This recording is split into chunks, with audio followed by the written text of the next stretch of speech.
question for you. Do you think Atlantis could be real? It remains as one of history's greatest mysteries. The legend began with Plato, all the way back in ancient Greece. The tale of a civilization that formed and prospered before our own. Atlantis was supposedly a highly technological society, much like the Mayans. But, as the legend says, due to the people's greed, they were punished by a flood that destroyed and submerged their cities. Different theories try to guess Atlantis' location. Some say it was in the Mediterranean Sea. Some say it's beneath the Bermuda Triangle. But, as science has shown us, Atlantis may be only an allegory for humankind. Today, you'll discover several amazing underwater cities that you have never heard of. They existed indeed and are not just a myth.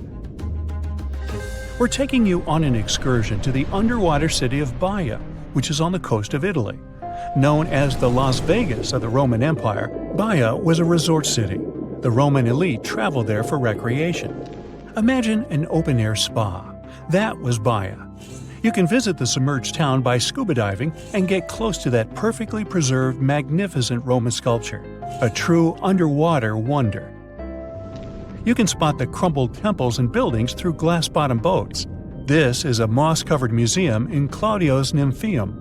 To your left, you can see a collection of classical Greek statues. Swimming down the Via Herculeana, you'll arrive at Villa Aprotio.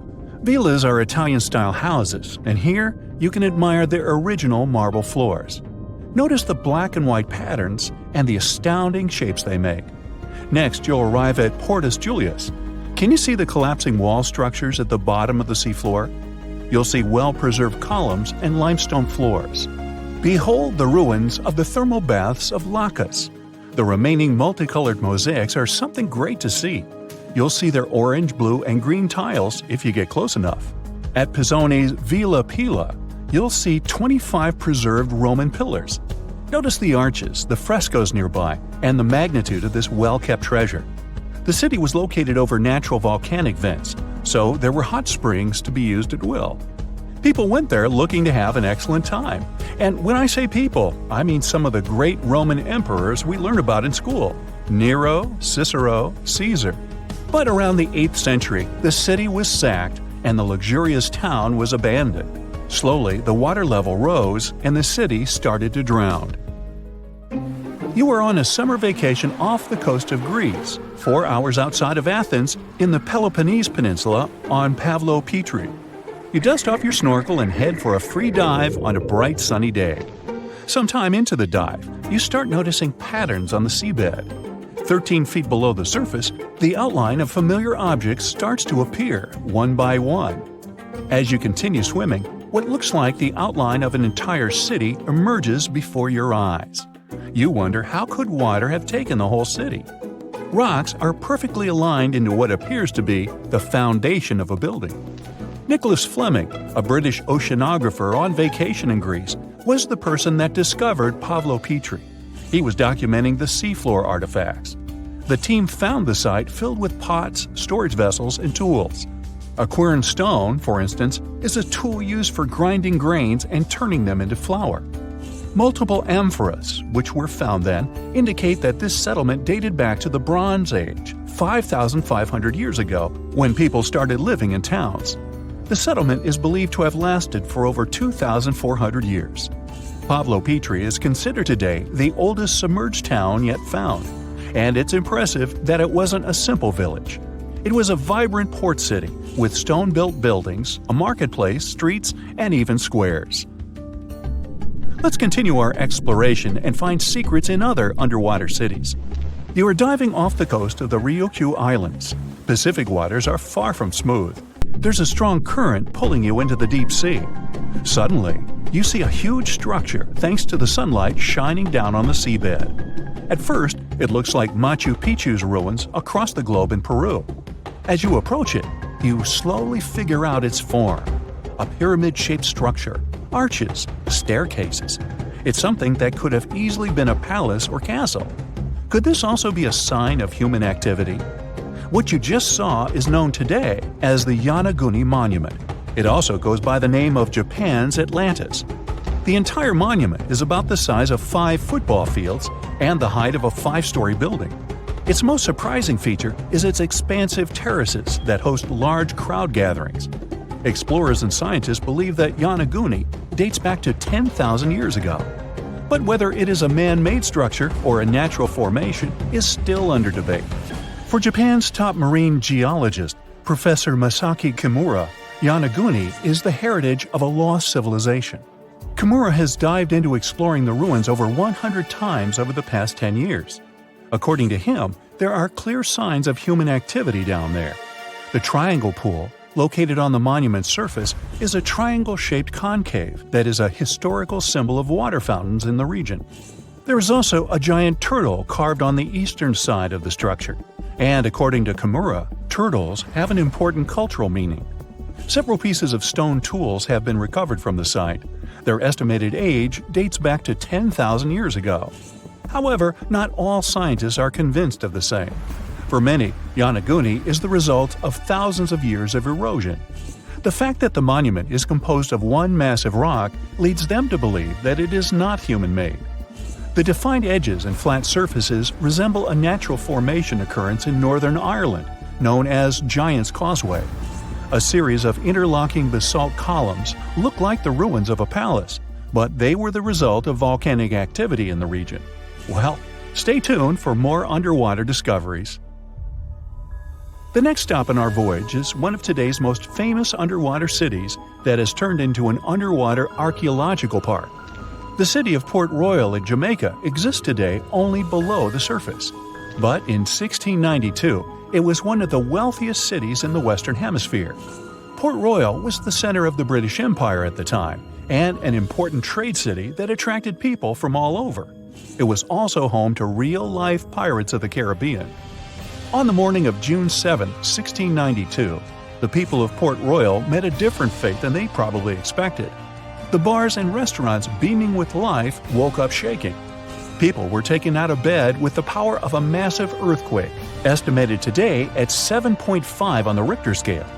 One survivor says he saw the earth opening up and swallowing the town whole. What he said could be true, as the city was mainly built over sand. The ground sucked buildings, roads, and everyone above. Geysers erupted, and finally, waves as big as 10-story-high buildings hit the city. About 33 acres of the city disappeared underwater, and amazingly, most of its 17th century remains lie in good condition under 40 feet of water. In the ruins, archaeologists have found taverns, storage rooms, kitchens, and recreational buildings used for diverse purposes.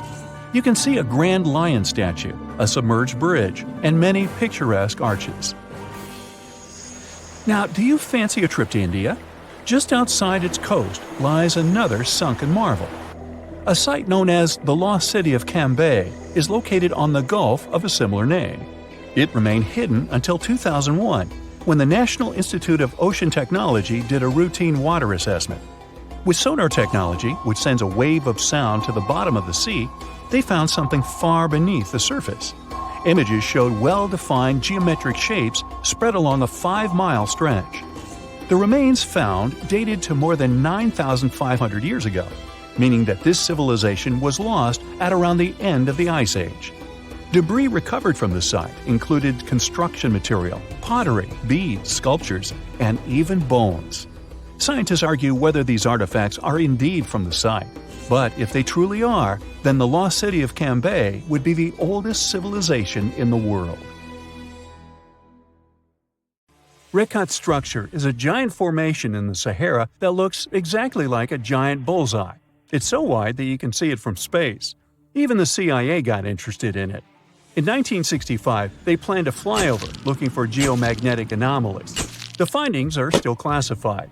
Perhaps the theories are true, and this place is truly the lost city of Atlantis. Now, Atlantis supposedly sank beneath the waves, but recent discoveries are pointing us in a different direction. This is an ancient story that goes far back in time, and Plato was the first to mention it. The place had loads of greenery and a curious structure. 3 concentric circles of land surrounding 2 circles of water. 2 key quotes from Plato's writing suggest that Atlantis might not have been a typical island in the middle of the ocean. Plus, Atlantis had a major influence from Africa and Europe, challenging the idea of it being in the Atlantic. It turns out that the Eye of the Sahara and Atlantis look alike. When astronauts saw the Eye of Sahara from above, they initially suspected a meteorite impact crater, but the rings of the structure matched the layout described of Atlantis. More importantly, the Sahara wasn't always a desert. It turned from a tropical region into a desert around 11,000 years ago. Researchers found evidence of a massive river called the Tamaracet that could have sustained a community. This river flowed toward the Rikat structure, aligning with Plato's description. The Trans-Saharan Seaway ran through the Sahara 50 to 100 million years ago. The sea allegedly destroyed Atlantis around 11,500 years ago, likely due to a rapid rise in sea level caused by the end of the Ice Age.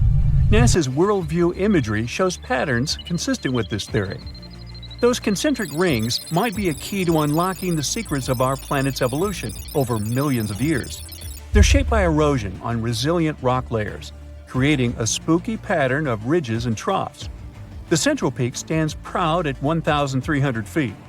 The central part has undergone a significant erosion makeover, revealing a circular structure with a raised peak.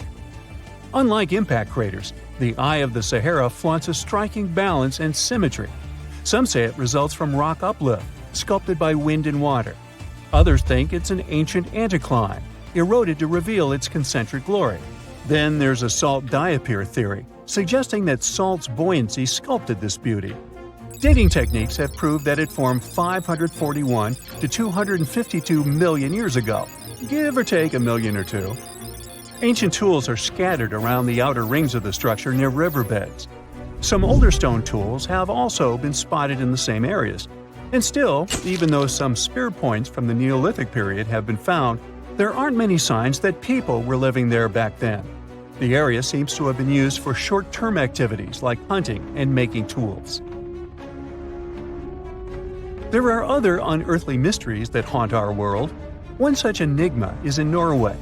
The ominous Hessdalen light phenomenon, also known as the Valley of Lights, leaves scientists confused. This valley is 10 miles wide. It's quite isolated, but a peculiar blue box sits high on the hillside, equipped with cameras scanning the valley. The unsettling saga began in the 1980s, when the night sky over Hessdalen erupted with burning fireballs, a recurring spectacle that sent shivers down the spines of those who witnessed it. This wasn't a fleeting occurrence, rather it became a regular thing. Terrified locals reported encounters with these unexplained luminous phenomena, some of which happened near their homes. Unease spread like wildfire. At its peak, there were about 20 sightings every week. The phenomenon made its way into newspapers, magazines, and media worldwide. Soon, people flocked to the valley, hoping to see the lights themselves. In 1984, experts joined the fray, armed with sophisticated instruments like magnetometers, radiometers, and other ometers. What they encountered was mind-bending, lights that defied explanation. Some moved at a leisurely pace, while others raced through the sky at an astonishing 19,000 miles per hour.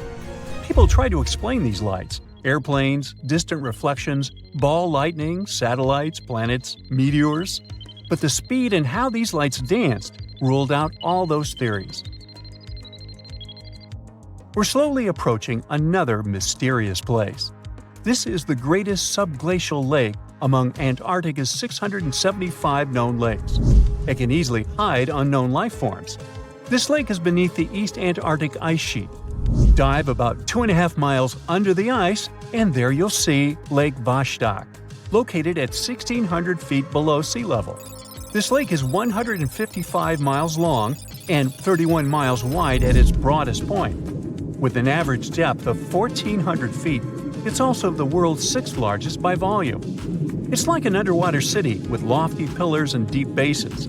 The secret lake was discovered in 1993, yet it had been waiting to be found down there for over 2,000 years, collecting ancient secrets.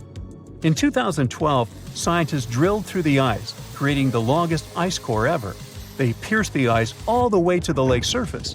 The year 2013 brought an unexpected twist when the tranquil waters erupted during the extraction of an ice core, mixing with drilling fluids. Then they got a pristine water sample in 2015. Some believe there might be previously unknown life forms down there, since it's a fossil water reserve that's been untouched for millions of years.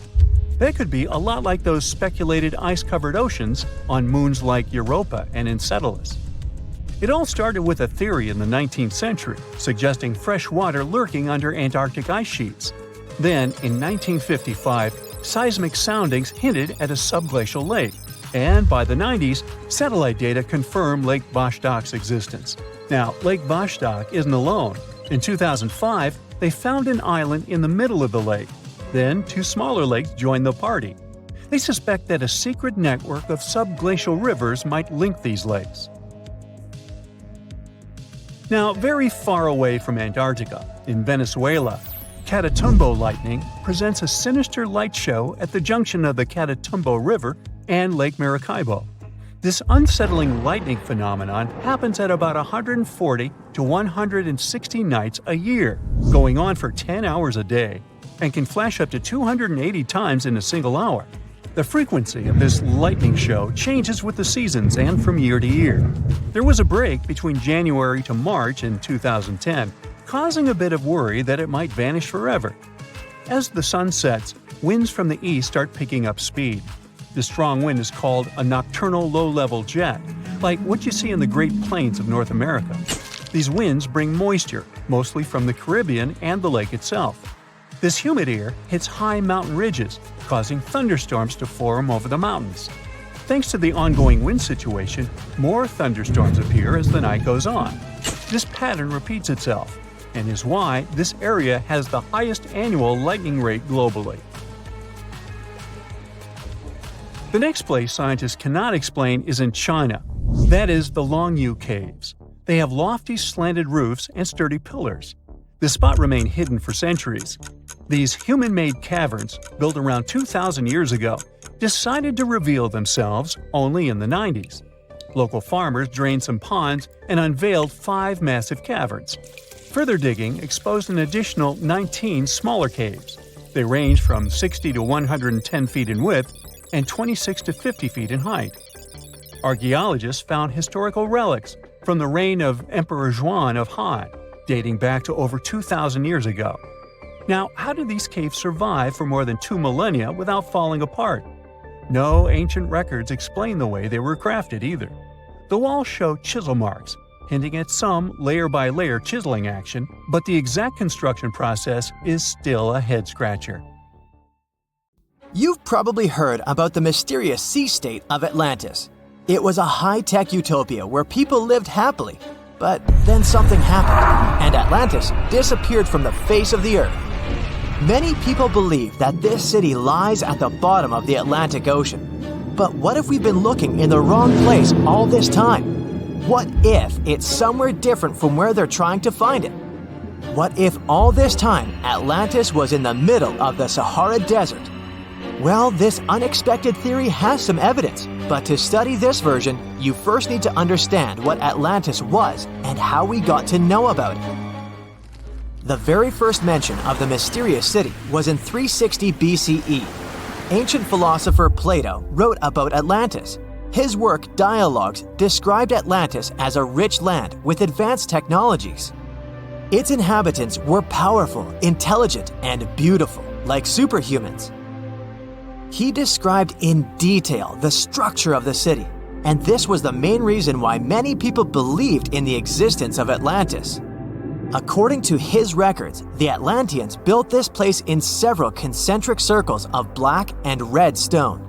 Then, they covered these circles with brass, tin, and precious metals. In the city, there were water channels on which ships sailed. The Atlanteans were sailors, so they built a passage from their city to the open sea. On the internet, you can find many drawings of Atlantis, created based on Plato's descriptions. Take a look at these drawings and an actual photo of the Eye of the Sahara. This place in the Sahara has a shape of several concentric circles. It looks as if a destroyed city left a trace on the sand. Many people have written online that the lost city was located there, but no one could prove it. Once upon a time, the Sahara was filled with rivers and lakes. In prehistoric times, there was only water there. So far, everything matches. The Eye of the Sahara was first discovered in the 1930s. This place was considered a crater from a fallen meteorite. But in the middle of the 20th century, scientists conducted a soil analysis and refuted the version with a fallen space rock. In the end, everyone agreed that this was a dome of molten rocks under which magma was raging. For millions of years, wind and water had been destroying the formed landscape and eventually made it look like perfect circles. But what if the Atlanteans once came to this place and used natural circles to build a city? In this case, we would have many traces and artifacts from this developed civilization. And yes, archaeologists did find some arrowheads, spears, oars, and other things there. But this has nothing to do with Atlantis. In the Eye of the Sahara, a multitude of Acheulean artifacts lies. It was an ancient tribe that frequented this place. For the first time, Acheulean tools appeared more than 1.5 million years ago. Some of the items found there may be 130,000 years old, and according to the records, Atlantis existed about 12,000 years ago. Archaeologists found no artificial structures in this place. There was also no debris or traces of a large city. People would have found some stuff if a big city with advanced technologies had existed here. The main supporter of this idea was one YouTube channel. It collected 1 million views and attracted the attention of many historians and anthropologists. The theory that the Eye of the Sahara is Atlantis was quickly refuted. People found too many discrepancies between this place and the description of Atlantis. The author tried to catch the viewer's attention by presenting external similarities between the natural landscape and the fictional ancient city. Another popular theory claims that Atlantis was a real continent located off the Bahamas, but then this city was swallowed up by the Bermuda Triangle. According to this legend, the city ruins still lie at the bottom of the triangle, but there's no confirmation of this theory either. Writer Charles Berlitz invented it. Adherents of this theory claim that the walls and streets in the western part of the Bahamas might be the ruins of Atlantis. But scientists disagree. They have proven that these walls are natural formations of coastal rocks. There are also rumors that the story of Atlantis was inspired by an actual historical catastrophe, the Black Sea Flood. This is the Bosporus, a strait in Turkey connecting the Black Sea and the Sea of Marmara. Around 5600 BCE, the Black Sea was twice as small as it is now and had many cities on its shores. Unfortunately, a huge flood destroyed this flourishing civilization. Within a year, cities descended underwater, and surviving inhabitants moved to foreign lands and spread stories about the flood. Maybe these stories inspired Plato to come up with Atlantis. In the 1950s, people came up with another version. Atlantis was the continent that is now Antarctica. Tens of thousands of years ago, a warm continent with a developed city shifted to the northern part of our planet because of the movement of Earth's crust. The Atlanteans couldn't adapt to the cold conditions, and Atlantis was covered with a thick layer of ice. This theory was refuted when scientists began studying the tectonic plate's nature. It turned out that Earth's crust couldn't have moved such a huge continent as Antarctica. The tectonic plates don't behave this way at all. But the main question is, was Atlantis real? No one had described it before Plato. Perhaps the philosopher came up with it. Maybe he did this to emphasize the correctness of his views on life and to identify his philosophical theories. In his works, he wrote a lot about divine and human nature and how people can destroy this nature. He spoke of decaying ideal societies because of immoral behavior and vices. The Atlanteans were once moral, spiritual people who created a utopia, but then they became greedy and mean. They destroyed their inner nature, and for this, they had to witness the destruction of their city. One night, fires and earthquakes hit Atlantis and plunged the city into the sea. The higher powers punished people for their immoral behavior, and Plato also wanted everyone to be afraid of moral decay. But judging by the descriptions of the earthquakes and fire, it may seem that Atlantis was destroyed by a volcanic eruption, as it was with the ancient Roman city of Pompeii. And such destructions have happened pretty often throughout history. Natural disasters ruined many developed cities. One of the most famous cases occurred in 1100 BCE in the Mediterranean Sea, when a volcanic eruption destroyed the highly developed Minoan society. The Minoan society existed for about 2,000 years. These people mostly lived on the islands of Crete and Santorini, located north of Crete. The Minoans had beautiful houses, a sewage system, and a developed economy. They were engaged in agriculture, grew fruits and vegetables, painted frescoes, and made jewelry. They were the first people to found the thalassocracy, an empire based on the sea. They lived off of fishing, piracy, and maritime trade. At the time, they performed cruel rituals, and their way of life was far from moral. They were used to earthquakes on the island of Santorini, so they reinforced the walls of the city with wooden beams, but they didn't know what a volcanic eruption was. And when the sulfur smell appeared in the air, they didn't suspect the impending catastrophe. When the volcano spilled out tons of lava and ash, all the residents of Santorini abandoned their homes and tried to escape, but they couldn't. The eruption and earthquake triggered a tsunami. A large wave flooded the coastal part of the island of Crete. This hit the economy of the Minoans hard and destroyed their port harbor. Then, foreigners attacked Crete and finally destroyed the developed civilization. Some historians think that Plato could have referred to the Minoan Empire when describing Atlantis. Using their example, he showed how immoral actions could destroy people. Salt makes our chips and popcorn taste yummy, but it turns out that's not all. It's used in household and industrial products, from cosmetics to fertilizers, from water treatment to road gridding. All over the globe, around 300 tons of salt are produced every year. But there's a problem. That's too much salt for our planet. You see, salt rises to Earth's surface from deep oceanic rocks gradually, and this process is quite balanced, or it used to be. Humans are pushing this balance out of whack. Our demand keeps increasing, and we're releasing too much salt into the soil, air, and sea. And if this process continues unchecked, we might face an existential threat. Yep, it's as serious as that, and a recent study conducted by the University of Maryland confirms this. There is this thing called the natural salt cycle. It's existed for thousands of years. Salt naturally rises to our planet's surface via geologic uplift and rock weathering. Sometime later, rocks break down and release salt ions into the soil. Some of these ions are absorbed by plants and organisms. Others are washed away into rivers, which transport them into oceans. Salt also gets into the atmosphere.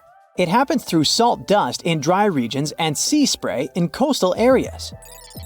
It's crucial for humans because our bodies need salt, just like animals and plants do. Simply put, we're electrical systems controlled by salt. Soil needs salt because otherwise it won't clump together. Plants also need small amounts of salt since those allow them to have proper metabolism and synthesize enough chlorophyll. At the same time, too much salt isn't a great thing. And nowadays, human activity is messing with the natural salt cycle, bringing salt to the planet's surface much more quickly than before. That's the conclusion researchers made after combining data from different sources, including the U.S. Geological Survey's Mineral Yearbook and global records of river compositions and salinity measurements. The main factor bringing about these changes is salt mining for food and other products. Then there are also acid rains. Those increase the rate of rock weathering. These and other factors speed up the generation of salt at the surface of our planet. At the moment, the concentration of salt in the world is too high. The soil, plants, and animals can't use all of it. Even worse, some essential species can't survive with all this extra salt. Their demise changes biodiversity and can lead to the appearance of invasive species, such as phragmites. Those are tall, reedy plants taking over coastal areas. Then, there's also zooplankton, an important ocean species regulating algae. It's extremely sensitive to salt. If this species starts to decline, it might mess with the world's food webs. Too much salt also turns farmlands into wastelands. Recent reports have shown that around 833 hectares of land are already affected. And that's the area around 4 times the size of India. In some countries, huge areas become infertile because of oversalination. Plus, excess salt is bad for our health. The thing is, all that extra salt gets into groundwater, making it too salty for human consumption. It's particularly bad for people with sodium-restricted diets. And I'm not only talking about table salt or sodium chloride. No, other calcium and magnesium-based salts are seeping out too, usually from the production of fertilizers and building materials. It's like a chemical cocktail of different salts coming from various sources, and scientists don't know yet the effects such a cocktail can have on us humans and our health. So, maybe now you're sitting and thinking, oh, it's time to cut back on my salt intake. Perhaps, but don't cut it all out. In the 1930s, Dr. Robert McCants from Cambridge University's Department of Experimental Medicine found 4 volunteers and asked them to go 10 days completely without salt. First, they had to sweat out the salt that still remained in their bodies, and after that, the scientists literally desalinated everything they were allowed to eat and drink. Soon after, the participants started to experience weird sensations. They realized that they didn't taste much flavor in anything they consumed. It got worse. Fatigue set in, and the volunteers soon got too tired to even eat. They began to show the signs of hyponatremia. It occurs when the concentration of sodium in your blood is dangerously low. And that's when a person's blood cells swell because there's not enough salt in the blood to regulate how much water a cell should and will consume. If this condition is left untreated, it can not only result in seizures, but also have much, much worse consequences. At the end of the trial period, participants got some salty foods, and miraculously, within a few minutes, they could taste again, and their energy seemed to be replenished almost immediately. Honestly, it sounds kinda terrifying. If that's what a mere 10 days without salt are, imagine what catastrophe it would be if salt just ceased to exist. We wouldn't be able to last long, that's for sure. And it would be a never-ending drama, not only for us, but for plants and animals too. They need salt as much as we do. If our oceans suddenly lost all the salt, it would wipe out all underwater algae, cutting photosynthesis on Earth almost in half. Land-based plants would follow suit. So, soon after the disappearance of salt, we'd face a huge issue.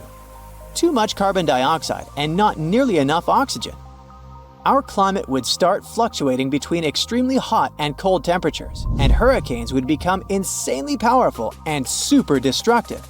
Luckily, we still have salt at our stores, and the natural salt cycle might get more or less stable again. By the way, humanity has known of and appreciated salt for many centuries. For example, it was used as offerings and to preserve mummies in ancient Egypt. It was a valuable commodity traded between the Phoenicians and their Mediterranean empire. In ancient China, people knew of more than 40 types of salt and used it for medicinal purposes. In medieval continental Europe, Venice gained power through its salt monopoly. The production and transportation of salt led to the appearance of new cities and the construction of roads. Salzburg, the city of salt in Austria, is a great example of that. Even these days, salt continues to surprise us. For example, recently, researchers from the University of Miami Rosenstiel School of Marine and Atmospheric Science have discovered rare deep-sea brine pools in the Gulf of Aqaba. That's a northern extension of the Red Sea. Those salty underwater lakes are likely to hold secrets about the way oceans on Earth formed all those millions of years ago. They might also give us some clues to life on other planets. Brine pools are some of the most extreme environments on Earth. And still, despite their ultra-high salinity, somewhat exotic chemistry, and total lack of oxygen, they're teeming with life. Researchers have even found bioactive molecules with potential anti-cancer properties in brine pool microbes in the Red Sea. These super salty zero-oxygen brine pools are located close to the coast and might preserve information on tsunamis, earthquakes, and flash floods that took place in the Gulf of Aqaba thousands of years ago. Salt has even made its way into space. Well, kind of. You see, the moon is like a comet soaring through the cosmos. Our natural satellite is followed by a slender tail consisting of irradiated matter, and our planet passes directly through this tail once a month. Well, according to a study published in the journal JGR Planets, this lunar tail is made of millions of sodium atoms. And as you already know, the chemical formula of salt is sodium chloride.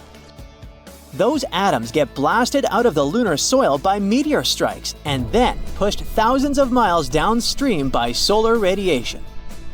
For several days a month, when the new moon is located between Earth and the Sun, the gravity of our planet drags that sodium tail into a long beam, which wraps around our planet's atmosphere. The tail itself is harmless and invisible to the unaided eye, but during those new moon days, high-powered telescopes can detect the faint orange glow of sodium in the sky. 54,000 years ago, there was one interesting group that lived in caves. A father, daughter, and a couple of other members who were their close relatives. And the cool thing here is that they were the first Neanderthal family we know about. A team of scientists studied ancient DNA from their teeth and bones to learn more about early human society. And this research showed a cool thing. They probably lived in these caves at the same time, together.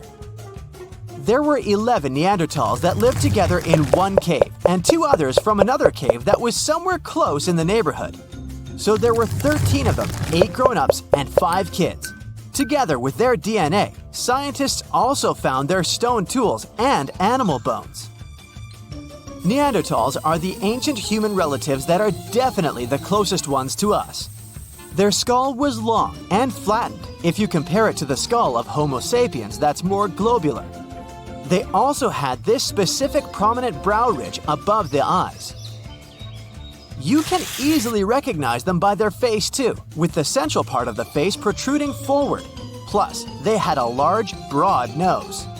Some believe their nose was a way of adapting to living in cold, dry environments. When the inside of the nose is bigger, it moistens and warms the air you breathe better.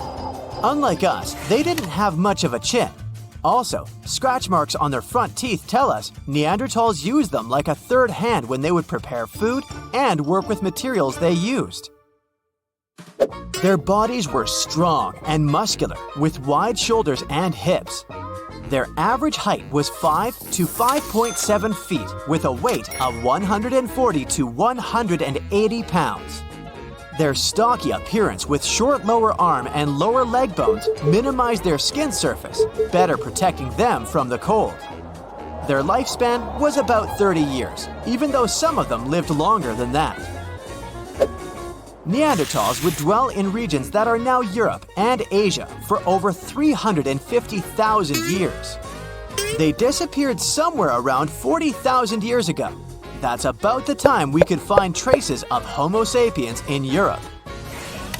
Their families were close-knit groups of 10 to 20. That's a lot less than the population of any ancient or modern human community. It's more like the size of groups of endangered species that are close to going extinct. These Neanderthals lived in their caves with small communities, but they didn't live isolated from the rest of their kind. They relied on each other for survival. They took care of one another, especially those who couldn't care for themselves. Also, their caves aren't as primitive as we might imagine. For example, they had a hole close to hearths and they would probably use it to heat water. Also, they would organize their space. They had sleeping areas, parts of the cave where they could leave trash, and areas where they could make stone tools and prepare their food. They would travel through the river valleys to catch their prey, such as bison, ibex, horses, and other animals. They were skilled in planning their strategies. Some studies showed they were aware of reindeer migration patterns, so they would plan their actions according to their predictions of where their prey could move. One of the biggest animals they would go after was the woolly mammoth. You know them, a relative of modern elephants covered in fur with a weight of up to 12,000 pounds that went extinct a long time ago. And studies showed woolly mammoths and Neanderthals shared some genetic traits. It's not that surprising when you think about it. Both species developed from African ancestors before they managed to adapt to the cold, harsh climates of Eurasia during the Ice Age. So they faced similar conditions and both went extinct at about the same time. Neanderthals also used stone to make tools, similar to ones other early humans used, such as scrapers and blades made from stone flakes. These tools scientists found in both of the caves they studied are created using the same raw materials. That means the communities probably hung out and interacted with each other in some way. Until the 20th century, many thought that Neanderthals were very different from modern humans, considering their genetics, physical appearance, and behavior. But more recent discoveries about this well-preserved Eurasian fossil population have shown that some of the people in it were the same as people alive today. Neanderthals lived before and during the last ice age, in some of the harshest places that humans have ever lived. Besides their tools and catching animals, they also gathered plants from around their area. They would also eat cooked vegetables relatively often. Their ability to stay alive for tens of thousands of years during the last ice age is a good example of how humans can adapt to almost any situation. Neanderthals made the earliest cave art that we know about. Scientists explored 3 Spanish caves where they lived, and all of them had black and red paintings of dots, animals, and geometric symbols, together with handprints, hand stencils, and engravings. These paintings were made more than 60,000 years ago. Since Homo sapiens came to Europe 20,000 years after that, we can assume Neanderthals were the only human species on the continent at the time, so they must have been the ones who created this art. Also, these caves were 435 miles apart, so it wasn't like only some of the Neanderthals knew about it. Paintings were obviously their long-lived tradition. They were also big fans of fashion. They made their own jewelry, some of it out of eagle talons. The oldest examples we could find are nearly 130,000 years old. They also most likely used pigment to camouflage or decorate their bodies. Also, Homo sapiens weren't the only species that used fires. Researchers looked at more than 140 fireplace sites across Europe and realized Neanderthals used fire there for a long time too. These signs included charcoal, burned bones, and heated stone artifacts. Neanderthals used fire for cooking food and making tools. They would stick wooden shafts into pieces of stone with pitch, which would be like natural glue. Since burning the bark of birch trees is the only way to make this sticky liquid, the Neanderthals must have been able to control fire. Most people imagine Neanderthals probably grunted, but that's not true in reality. They didn't quite sound like us either. Their big chest, posture, and the shape of their throats probably resulted in a voice that was louder and higher pitched than the average human's voice. They probably didn't have sophisticated vocabularies as we do, but they could use complex speech because they had the hyoid bone. It's this little thing we have in our neck too, the one that supports the root of our tongue. It's the same feature that allows us to vocalize as we do. They were more similar to us than we might expect. Some believe Neanderthals even built boats so they could sail across the Mediterranean. And it's not like Neanderthals lived somewhere, went extinct, and then modern humans showed up. It seems these groups did meet around 100,000 years ago in the Arabian Peninsula or in the Middle East. That's when the first groups of modern humans were moving from Africa. Scientists analyzed the DNA of one of the Neanderthal women that lived more than 50,000 years ago, and it includes genetics from modern humans too. Some traits we have, like skin and hair color, mood, and sleeping patterns, are connected to the amount of sunlight we get. Neanderthals lived in Europe and Asia for a long time before modern humans arrived there, so they were used to less sunlight compared to the ones who came from Africa. Neanderthals had different traits because of their exposure to less sunlight, and these traits were passed on to their offspring when they had children with modern humans. In other words, some of the traits that modern humans have today are influenced by Neanderthal genes. For example, people who are night owls often have Neanderthal genes. Also, around 1% of Neanderthals had light skin, red hair, and perhaps even freckles. A piece of whale rib has recently been found in a North Carolina mine. Not a big deal, some might think. Hey, why can't a whale be a miner, right? But this fragment offers scientists a unique glimpse at the interactions between prehistoric sharks and whales from around 3 to 4 million years ago. The thing is, 3 tooth marks embellish the rib. That means that the whale was once badly bitten by an animal with a super powerful jaw. Judging by the spacing between the tooth marks, and it reaches almost 2.5 inches. This animal could be a megatoothed shark. I'm talking about the megalodon. Or it could be a different shark species which was around at that time. The curvature of the shark's jaw shows that the animal was relatively small, between 13 and 20 feet long. Yeah, small. As for the whale, it seems to be the ancestor of a great blue or humpback whale. Researchers are amazed. You don't usually expect to find evidence of animal interaction and behavior preserved in the fossil record. After examining the sample carefully, they concluded that the shark must have gone away with a mouthful, but the whale had survived because most of the fossil fragment is covered with what is known as woven bone. It quickly forms in response to localized infection. Such bone isn't particularly strong, and later the body remodels it into compact bone tissue. But it takes time. The presence of this bone means that the healing was incomplete and the whale passed away 2 to 6 weeks after the unfortunate encounter.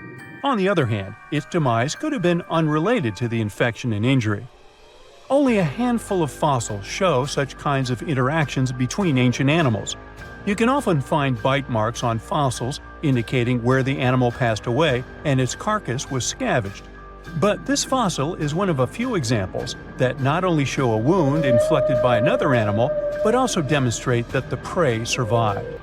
All fossils are exciting for paleontologists. Yes, they need to get out more.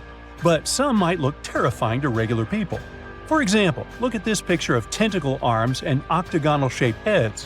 When it first appeared in mass media, internet users claimed that it was some ancient organism that had come from space. Others thought the story was fake, but in fact, both the picture and the fossil are real. The fossil is known as a mortality plate, a fossilized representation of a mass extinction event of one or several species. The fossil actually contains more than a dozen specimens of a type of marine organism called a crinoid. Despite their looks, crinoids were not plants but marine animals. This particular species lived deep underwater on the seafloor. Crinoids were related to starfish, sea urchins, and brittle stars. These creatures could attach themselves to the seafloor with stalks made up of flexible porous discs connected by soft tissue. The stalks were hollow, and that's where the animal's nervous system was located. Crinoids absorbed oxygen through thin-walled tube feet. The creatures usually reached the length of more than 8 inches and had 5 arms lined with leathery-looking tentacle-like structures. They fed on plankton and sloughed off organic material. Now, even though these fossil finds seem to be super exciting, few creatures in the fossil record confuse scientists as much as the Tully monster. This curious sea creature sported a toothy, trunk-like snout and eyes splayed out on a rigid rod. But the most bizarre thing? It has been impossible to classify. Researchers have been considering a variety of organisms, for example, segmented worms, swimming slugs, and primitive eel-like creatures, since the monster was discovered in 1966. Recently, they have even tried to connect it to some species of jawless fish with a backbone-like structure. A team of scientists from Japan has used high-resolution laser scanners to examine the anatomy of Tully monster fossils in 3D. They concluded that the enigmatic fossil might be an invertebrate after all, and still, the true identity of the creature remains elusive. In the 1950s, amateur fossil hunter Francis Tully found a ghostly imprint of a torpedo-shaped organism with a huge tail fin in the Mizon Creek fossil beds in Illinois. Tully had never seen anything similar to the torpedo structure. He took his find to Chicago's Field Museum of Natural History. Paleontologists working there were baffled as well. Since then, scientists haven't been able to determine where the creature fits on the phylogenetic family tree, or where they should spend Thanksgiving. In 1741, an explorer and captain named Vitus Johansen Bering led an expedition to map the coast of Alaska. The ship he was on got shipwrecked on what later became known as Bering Island, and they got hungry. Half the crew survived thanks to the discovery of an extremely large sea cow. With the meat of these animals nourishing them, the sailors managed to build a small ship from the wreckage and return home. On their way back, a scientist who was among them spent his time documenting the animals and plants they had found. The sea cow was particularly interesting because without it, the crew wouldn't have survived. These animals were more than 26 feet long and weighed around 10 tons. All sea cows are members of the order Sirenia, marine mammals more closely related to elephants than cows. The scientists described them as having black skin, a small head, and stubby forelimbs. Those sea cows floated on the water's surface, munching on kelp.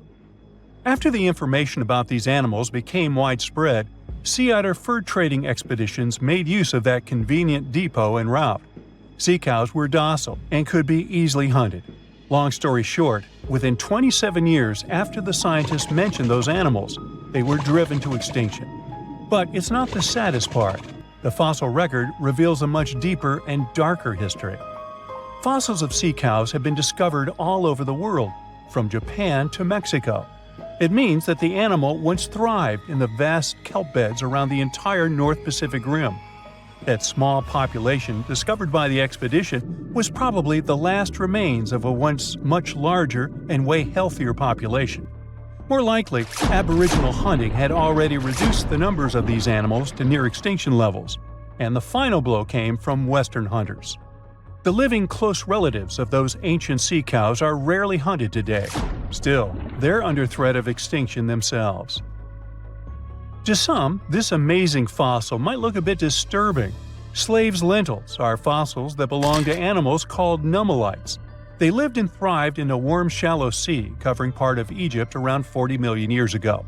The name nummelites hints at the fact that larger specimens resemble coins, and in Egyptian folklore, they're even referred to as angel's money.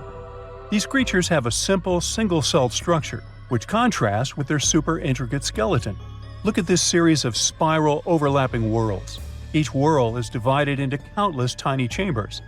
Nummelites can grow to be 4 inches in diameter, and still, they are the fossils of single-celled animals related to amoeba. How and why did they grow to be so large? The reason could be their symbiotic relationships with other smaller organisms. In the case of modern species, such symbionts are tiny golden-brown single-celled algae called diatoms. The shells of nummelites are relatively transparent, and since they're flat, there's a large surface area for the light needed for the diatoms to photosynthesize. For some reasons, scientists are still debating about them. The presence of plant symbionts in animals dwelling in the sea encourages the growth of a calcareous skeleton in hosts. So, the gigantic size of the nummelites in Egypt could be due to their close relationship with symbiotic diatoms. Does that make sense? Fun fact: a species of nummelites evolve very fast, and their fossils change from one layer of sediments to the next. So, the limestone used for the pyramids of Giza are so packed with such fossils that it's known as nummelitic limestone. This limestone also contains 2 kinds of nummelites, the smaller slave's lentils and the larger angel's money. But those are not different species, but rather different stages in the life cycle of a single species. The Azores are 9 islands in the Atlantic Ocean, sitting about a third of the way from Europe to North America. A history textbook will tell you that the Portuguese explorers discovered this beautiful archipelago in the 15th century. Until then, they were uninhabited. The islands still belong to Portugal, so there seems to be no controversy or mystery here, except for the fact that some researchers think the Azores were home to an ancient civilization from thousands of years ago. Others support the idea that the famous Atlantis itself was here. In 2010, Archaeologists announced that they found some structures on the islands which looked like they were from the Stone Age. If that's true, it would mean that there was a civilization back then which was advanced enough to travel this far and settle on the remote islands. A special scientific commission studied the matter and concluded that those structures were natural rock formations or had a more modern origin. So the first settlers were supposed to have been the Portuguese. It didn't stop some enthusiastic scientists from further research. They analyzed the DNA of mice from the Azores and found that it had the same genetic characteristics as house mice from Northern Europe. The little rodents couldn't have sailed this far without humans, so it looks like the first people had arrived at the Azores before the Portuguese, and the plot thickens. Dr. Felix Rodriguez, who works at the University of the Azores, is determined to find out exactly when it happened. He's studying the megalithic structures found in the Azores. Similar structures found in Western Europe and the Mediterranean date back to the Neolithic age. According to Dr. Rodriguez, the oldest findings are from 4,200 years ago. It's not clear when civilizations left them. The professor identified 7 megalithic structures in one complex as dolmens for the deceased. The cavities are all cylindrical in shape and definitely don't look like a natural formation. The material from the cavities turned out to be at least 2,500 years old. There are also some pieces of ceramics that seem to be even older. It looks like the rocks in the area had been lifted. You can see it by the small waves left by lava. It's thick and sticky, so it can't leave vertical marks. Someone must have moved the rock from its horizontal position. Another interesting finding is some stone anchors with holes found by the sea. Similar ones were used in the Mediterranean and on the Atlantic coast of Europe, dating back to 1000 and 2000 BCE. The 15th century Portuguese were advanced sailors and never used stone anchors, only metal ones. The scientists also managed to find a structure built right in the volcanic tuff. It looks somewhat similar to the ones built in the Mediterranean that are at least 2,000 years old. These structures are called columbariums and were used to store the ashes of the deceased. They also found something resembling an oven next to it, so they could be a part of one complex. There's also a basin in the middle, and it's not the only one on the island. It looks like they had a special meaning to their builders. There are channels around the construction. They connect the 4 basins, and the sun lights each of them at different times of the year. It was all carefully planned, as they were lit the brightest during winter and summer solstices and autumn and spring equinoxes. The water passed through all the basins and went directly into the sea. It could have been a purifying ritual. Now, some people are skeptical about the findings and believe they're all parts of a fortress from the 16th century. Professor Rodriguez is determined to prove it's all much, much older. There must have been some ancient civilization here that could have left because of the volcanoes that go crazy every 50 years. Antonieta Costa, a postdoctoral student at the University of Porto in Portugal, is also sure that the first people came to the Azores in prehistoric times. She has studied standing stones with small openings, explained as cuts for quarrying the stones. Costa believes they are part of a calendar system. She noticed that none of the slits in the rocks were aligned with the cardinal east direction. The slits closest to it are smaller than the ones facing other directions, so it can't be just a coincidence. It also looks like the slits are aligned with the solstices, and that's what makes Costa think it could be a calendar. She also thinks the inscriptions left on slabs of bedrock on the islands are much like those maps that were left on the rocks during the Stone Age in mainland Europe. Another interesting theory about the Azores is that it could have been the location of the famous Atlantis, which was lost under the sea. Since the Azores archipelago is in the middle of an ocean, it could technically be a perfect place for that. A 20th century scholar quoted Plato to prove this theory was right. The Greek philosopher suggested that Atlantis was in between the continents. The coins and sculptures supposedly found in the Azores when the Portuguese just arrived also point that there was someone else present there.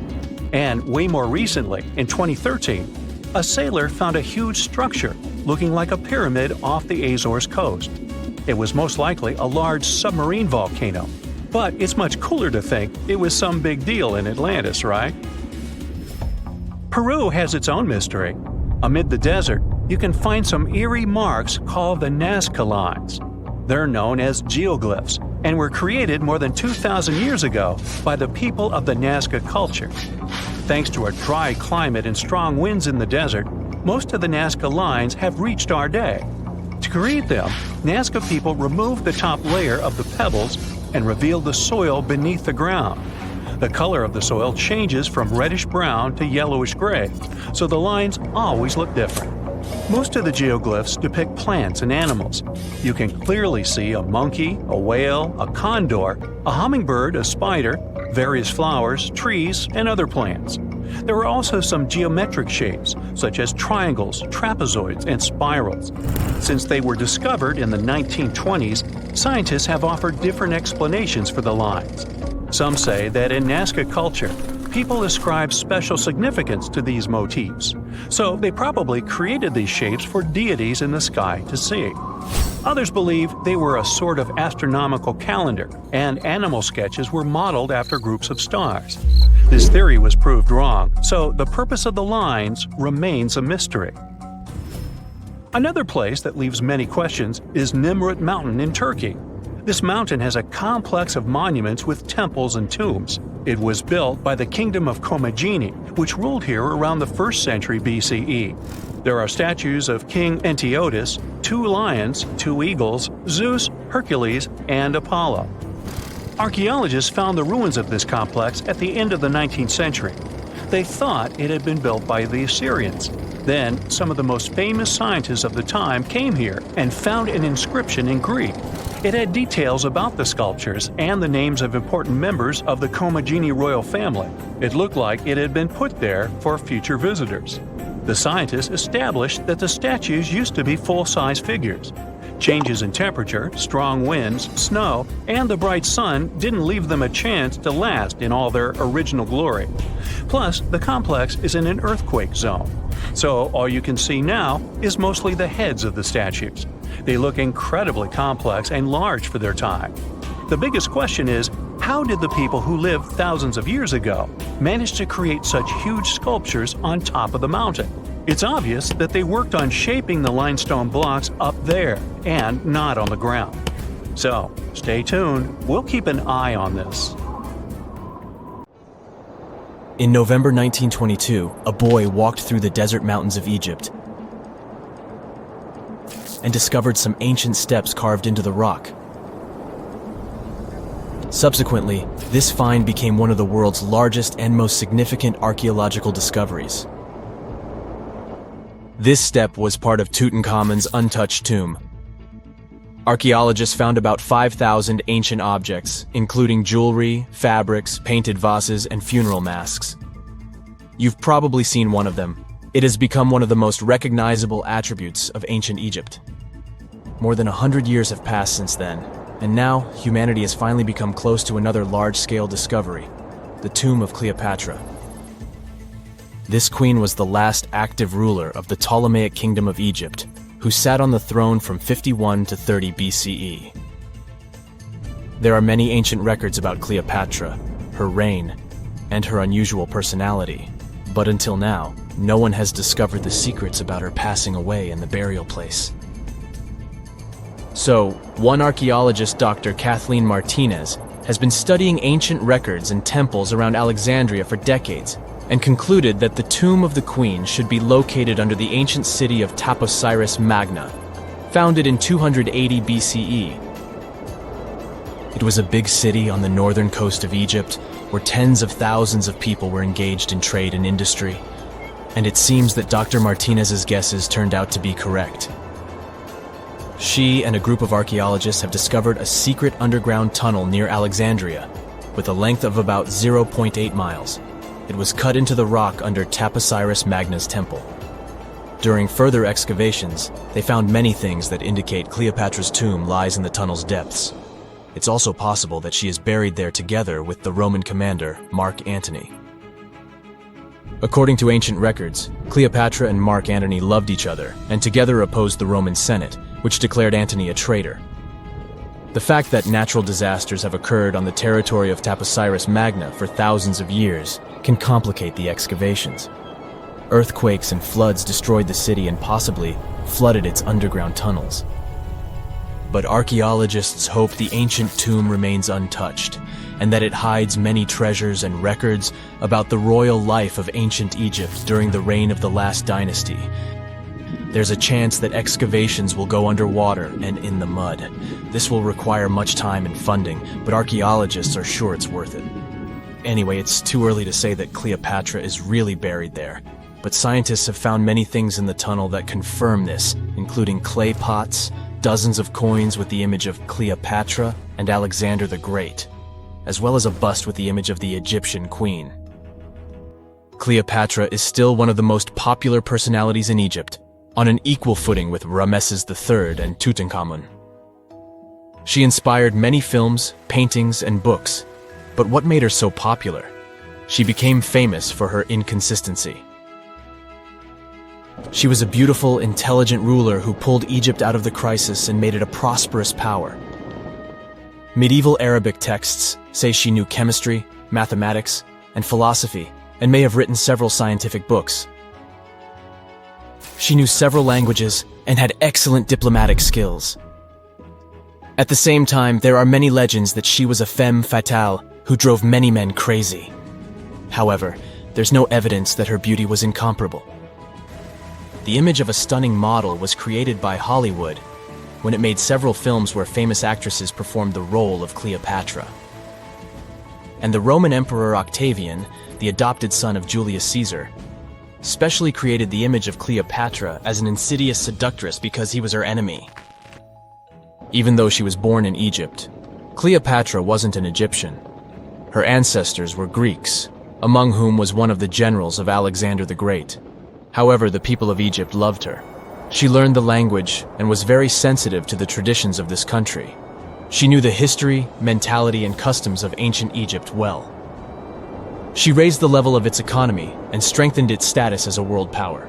Much of this was made possible thanks to her cunning and impressiveness. She loved theatrical performances and lavish celebrations. She knew how to surprise people and put on a show. But behind the exterior image of a luxury lover was an intelligent and calculating ruler. Ancient Egypt was a rich, luxurious country, and Cleopatra did everything to increase its wealth and strengthen its position in the international arena. For example, she was once in conflict with her brother Ptolemy XIII Odd. The queen knew that she wouldn't be able to resist him, so she decided to attract Julius Caesar to their side. The Roman emperor arrived in Alexandria, where Cleopatra wanted to meet him, but Ptolemy knew about her plans and was about to prevent her from coming to Caesar. Then, instead of a rich and noisy arrival, Cleopatra decided to make her visit inconspicuous. She wrapped herself in a carpet or linen bag the emperor's servants carried into Caesar's private chambers. Cleopatra emerged from the carpet and impressed the Roman emperor with her beauty and determination. As a result, they fell in love with each other and became close allies. After some time, she impressed another influential Roman for diplomatic purposes. She arrived to meet Mark Antony on a golden barge with purple sails and silver oars. Cleopatra was dressed in the image of Aphrodite and sat under a magnificent canopy. Her servants dressed like cupids and were blowing her fan and burning incense. But Cleopatra created such a show for a reason. She knew that Antony revered Greek mythology and considered himself the embodiment of Dionysus. As a result, he was so impressed with this woman that he ended up marrying her. Cleopatra defended her crown, strengthened her alliance with Rome, and bore Antony 3 children. In Egypt, they threw big parties and enjoyed wealth with power. However, the relationship of a high-ranking official with the Egyptian queen caused a scandal in Rome. Octavian was Antony's primary opponent in the struggle for power, so he exploited the situation to darken the competitor's reputation. He used propaganda to make Cleopatra an insidious seductress in the eyes of Roman citizens. He accused Antony of succumbing to her charms. The Roman Senate supported Octavian and declared Cleopatra an enemy. In 33 BCE, this conflict reached a high point when Antony's navy clashed with Octavian's fleet. The latter won and forced his enemy to flee to Egypt with Cleopatra. According to some records, they took refuge near Alexandria. Pursued by the Romans, they hid in one of Cleopatra's palaces and met their end. Some legends say that Cleopatra was an expert in poisons. She provoked a venomous snake, a viper or an Egyptian cobra, to bite her. Also, according to another legend, she pricked herself with a poisonous needle.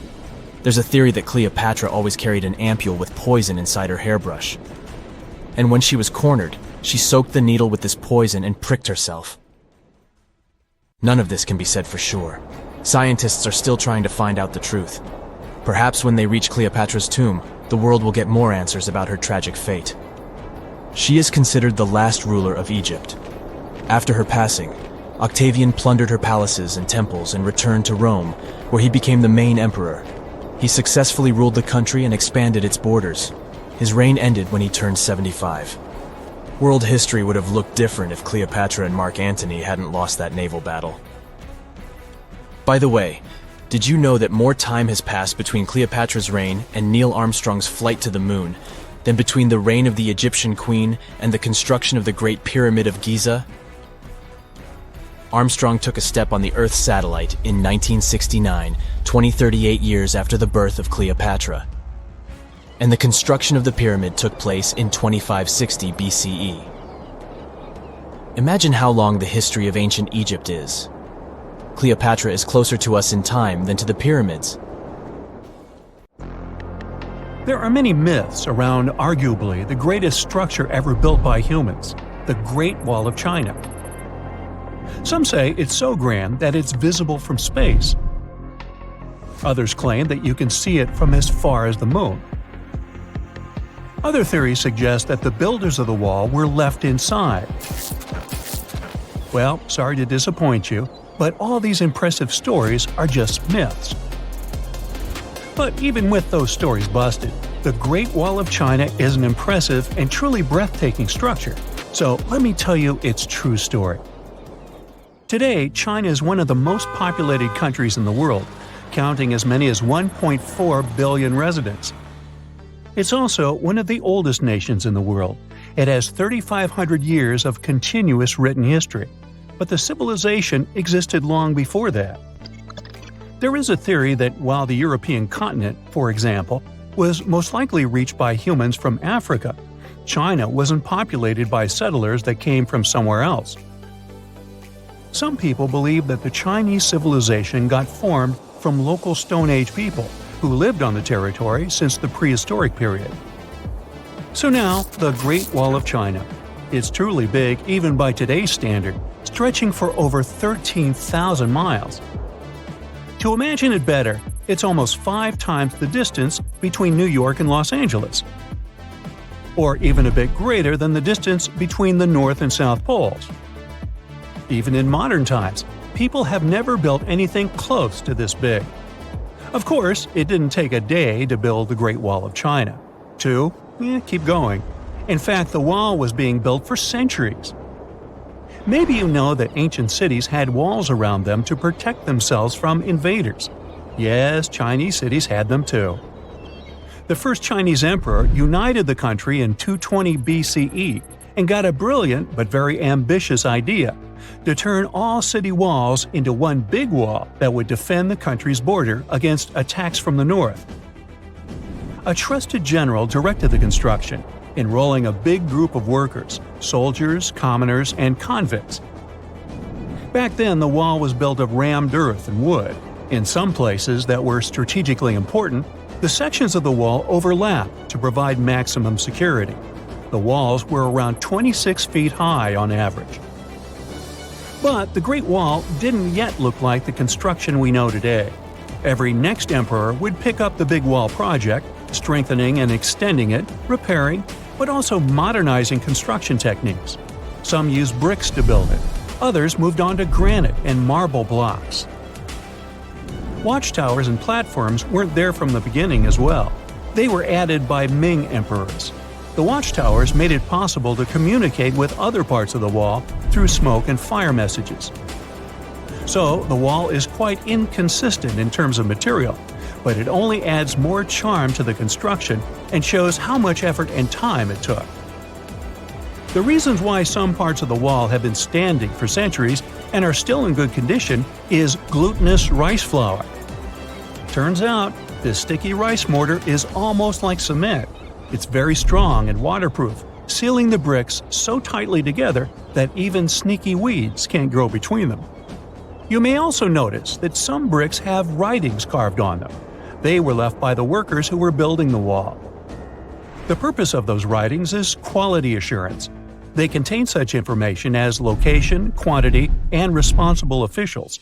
So, in the case of some problems with the quality of materials or constructions, it would be known who should be held accountable for it. Recently, a research group has looked through official historical documents of the Ming Dynasty that ruled China from the 14th to the 17th centuries. They came across records of secret doors in the Great Wall, so they decided to find them. They used a flying robot to capture continuous centimeter resolution photos of the wall. They photographed 90% of the wall that was built during the Ming Dynasty and discovered the remains of over 220 secret doors along the wall. Some of them have a specific width and height that allows only one person to go through. Others are large enough to allow 2 horses to pass at the same time. Why are the doors there? Well, the Great Wall's main goal was to protect the country from the enemy. Building doors that could let the enemy in would undermine the whole point of having a wall. So, of course, the doors were secret passages. They perfectly matched the surroundings topographically, and the exit on the outside was camouflaged with bricks so that it was almost completely indistinguishable from the brick wall. The wall was never just a defensive wall, and it was never completely closed. It could be opened on demand. It was also a structure used for trade and commerce, communication between inside and outside the wall, and of course, for defense and spying. Some doors were used for trade with the other side. Through smaller doors, a person would sneak out to spy on the enemy that lived on the other side. The hidden gates were also useful for a sudden attack. As you remember, some gates were camouflaged with brick on the outside. The exit was so indistinguishable that the enemy had no idea exactly where it was located. The inside entrance for Chinese soldiers was hollow, so they could walk through the wall and break the camouflaged exit gate from the inside, starting their surprise attack. Now, even though the main point was to prevent outsiders from getting into the city, the wall wasn't too effective on that matter. It could still be climbed over or marched around. So the wall was being watched at all times, and the guards gave signals to the troops if they saw the enemy approach. Also, the wall provided more time to mobilize and bulk up the country's forces or lure the enemy troops into a difficult strategic position. The construction stopped at the end of the 19th century. The wall lost its strategic and military importance due to technological advances. Over the centuries to today, only 8% of the Great Wall is in good condition, and the rest is damaged. Also, around 1/3 of the wall has disappeared without a trace, due to both natural erosion and human damage. I guess you could say it's now just a pretty good wall. As you remember, the first parts of the wall were built out of rammed earth and wood. These are not the most unfailing materials if we're talking about thousands of years. Also, destructive farming methods have turned large areas into a desert and contributed to erosion. Also, many bricks were taken away from the wall in the last century to be used in building farms and houses. The wall is being deconstructed stone by stone even today, but this time by tourists. Quite a few of them take a stone as a souvenir. That's a total of a lot of stones, considering that over 10 million tourists visit the Great Wall every year. Since 1987, the wall has been a UNESCO World Heritage Site, highlighting that it has an outstanding importance to humanity. The wall is one of China's 56 World Heritage Sites, second place among countries with landmarks protected by UNESCO. Who's first, you ask? Well, the top spot, with 58 World Heritage Sites, belongs to Italy. And do you know that the wall isn't only a famous tourist attraction, but also the location of the Great Wall Marathon? It's a marathon that was established in 1999 and is one of the most challenging ones in the world. You guessed right, people run along the wall, including all the steps. There are 3 distances, so that participants can run a full marathon that is 26 miles, a half marathon that's 13 miles, or just have a fun run of 5 miles. Experts found the oldest lakeside village ever discovered in Europe underneath the waters of Lake Ohrid in Albania. The lake itself is ancient too. It's said to be one of the oldest lakes in the world. Before this discovery, a village in the Italian Alps held the record. It was about 7,000 years old. But radiocarbon dating shows that the village under Lake Ohrid was built between 6,000 and 5,080 BCE, which means it's around 1,000 years older than any other village in Europe. Around 200 to 500 people lived in this village. It goes back to the time of the Neolithic period. In fact, these people were likely one of the first ever communities that decided to settle down. This discovery wouldn't be so interesting if it didn't have an enigma. Villagers made a wooden fortress of spikes all around their village to stay safe. But safe from what? Something mysterious. These locals went through all the trouble of building their homes on stilts over the lake and surrounding it with spikes for defense. Why did they make things so complex? That's what archaeologists are trying to figure out. Are there any other unusual settlements? Sure thing. For example, Göbekli Tepe. This place takes us back to the very beginning of permanent settlements. It also makes us question everything we thought we knew about how organized societies started. It seems like the fellas who lived there were into something pretty special, like rituals or hanging out together as a community. Around 11,000 years ago, ancient humans carved huge blocks of limestone and somehow managed to drag them to the other side of the mound. These blocks were like canvases painted with images of animals and people. They were placed in circles. Underneath these stones, you'll find the same massive pillars as the ones from the other side of the mound. Around 250 of these pillars hang out on the surface, and researchers also found around 60 of them during the dig. These are like messages from the past, telling us about people who once lived here and the stuff they were up to. These findings challenge traditional timelines and interpretations of early human society. While Göbekli Tepe has gained popularity among tourists, there's another site nearby, Karahan Tepe. It remains lesser known, but equally significant. Both sites challenge the belief that animal farming led to settled life. In fact, it appears people became sedentary first, and then they started animal domestication. They also question the traditional idea that organized societies followed the development of agriculture. These ancient sites suggest that organized communities existed before agriculture, possibly with cultic or communal rituals. These structures suggest complex, multi-purpose functions rather than just religious ones. People gathered in these places for discussion and storytelling, fostering a collective identity. These buildings might mark the beginnings of a cohesive community, showing the emergence of horizontal hierarchies and knowledge sharing. Let's move to the other side of the world. Mexico's 1,500-year-old unknown pyramids are worth talking about. These pyramids have stood strong for all these centuries, all thanks to a secret ingredient from the prickly pear cactus. With its help, indigenous builders crafted these ancient marvels. Gray volcanic rock pyramids rise like a mini mountain range. As we get closer, it becomes clear that skilled hands etched identical steps into the hard rock, forming a staircase of the largest pyramid. The two smaller pyramids, called the House of the Wind and the House of the Longest Night, share the same human touch.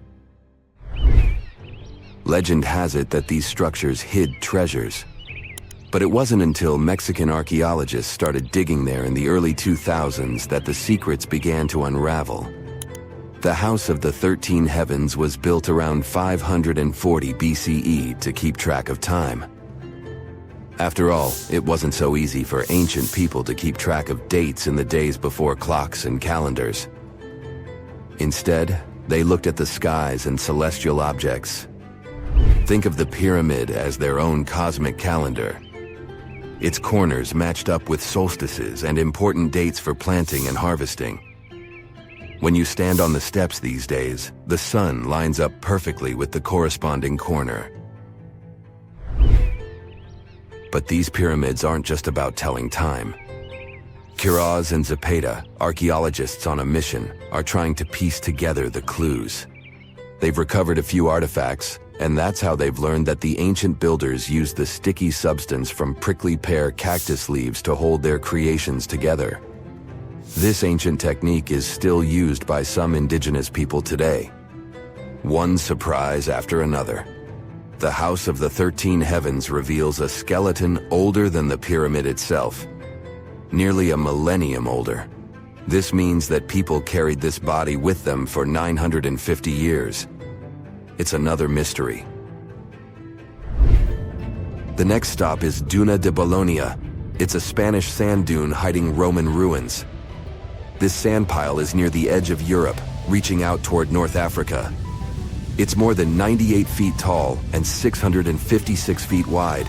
As the winds move and the dune shifts, it reveals pieces of history hidden deep within it.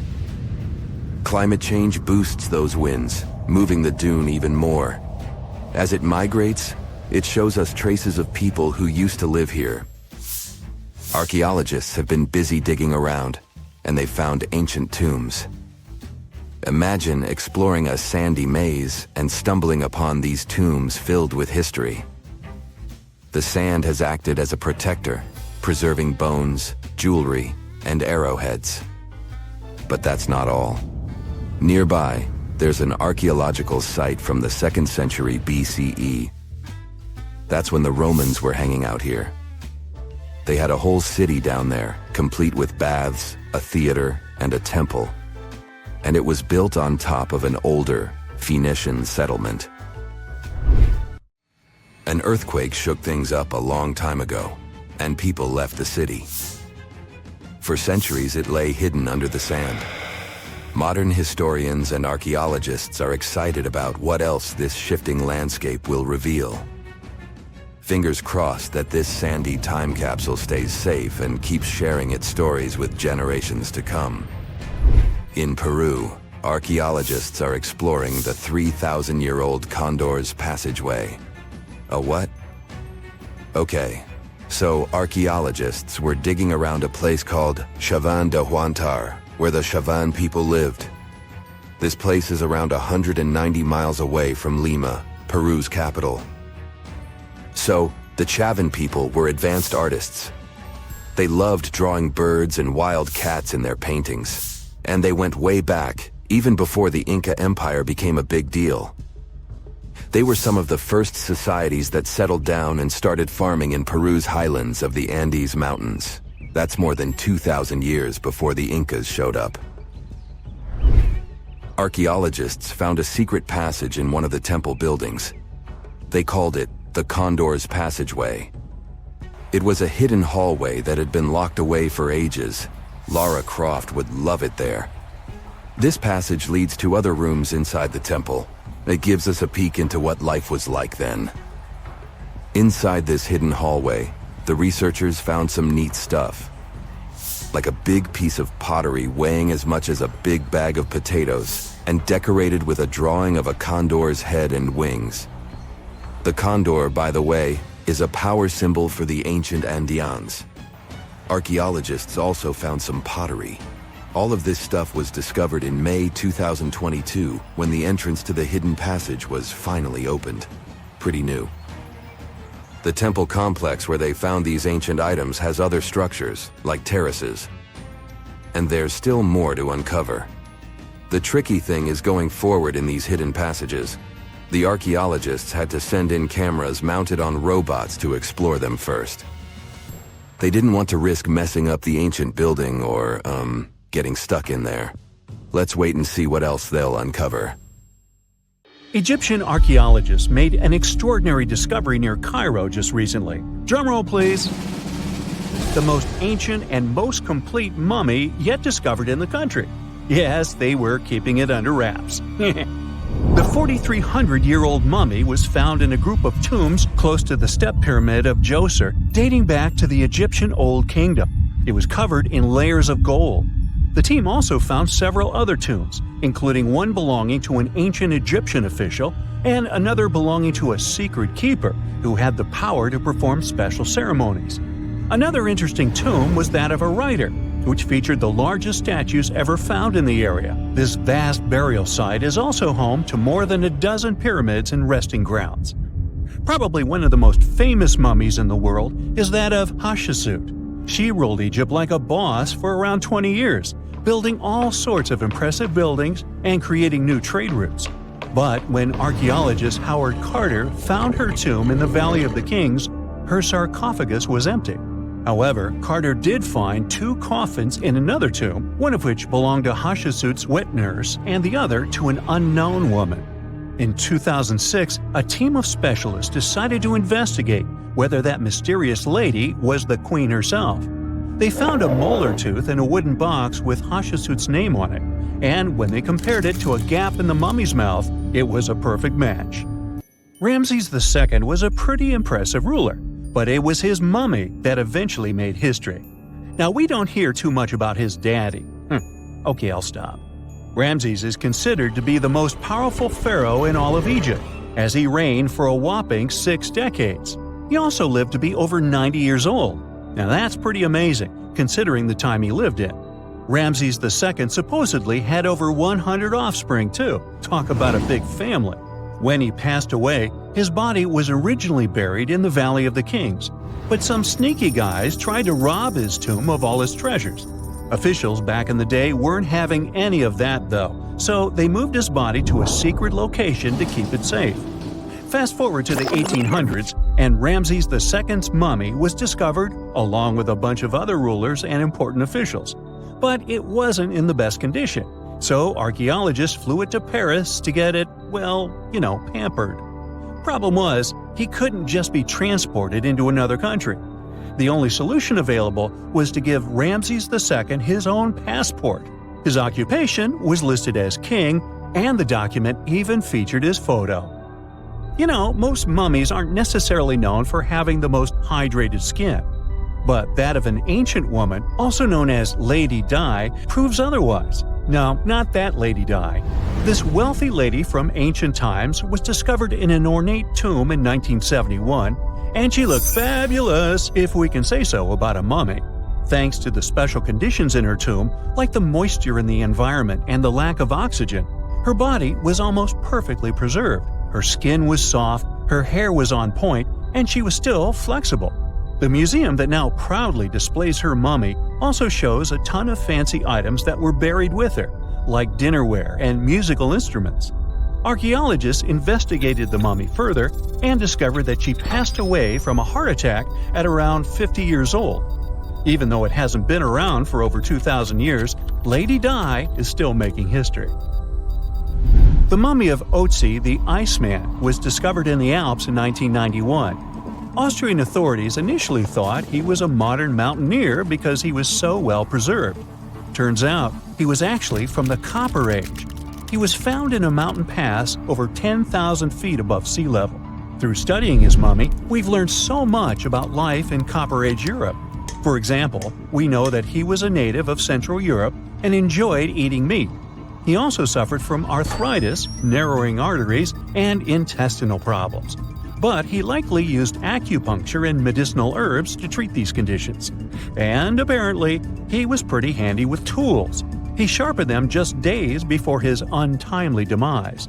Who knows if he was expecting trouble or just getting ready for some routine work.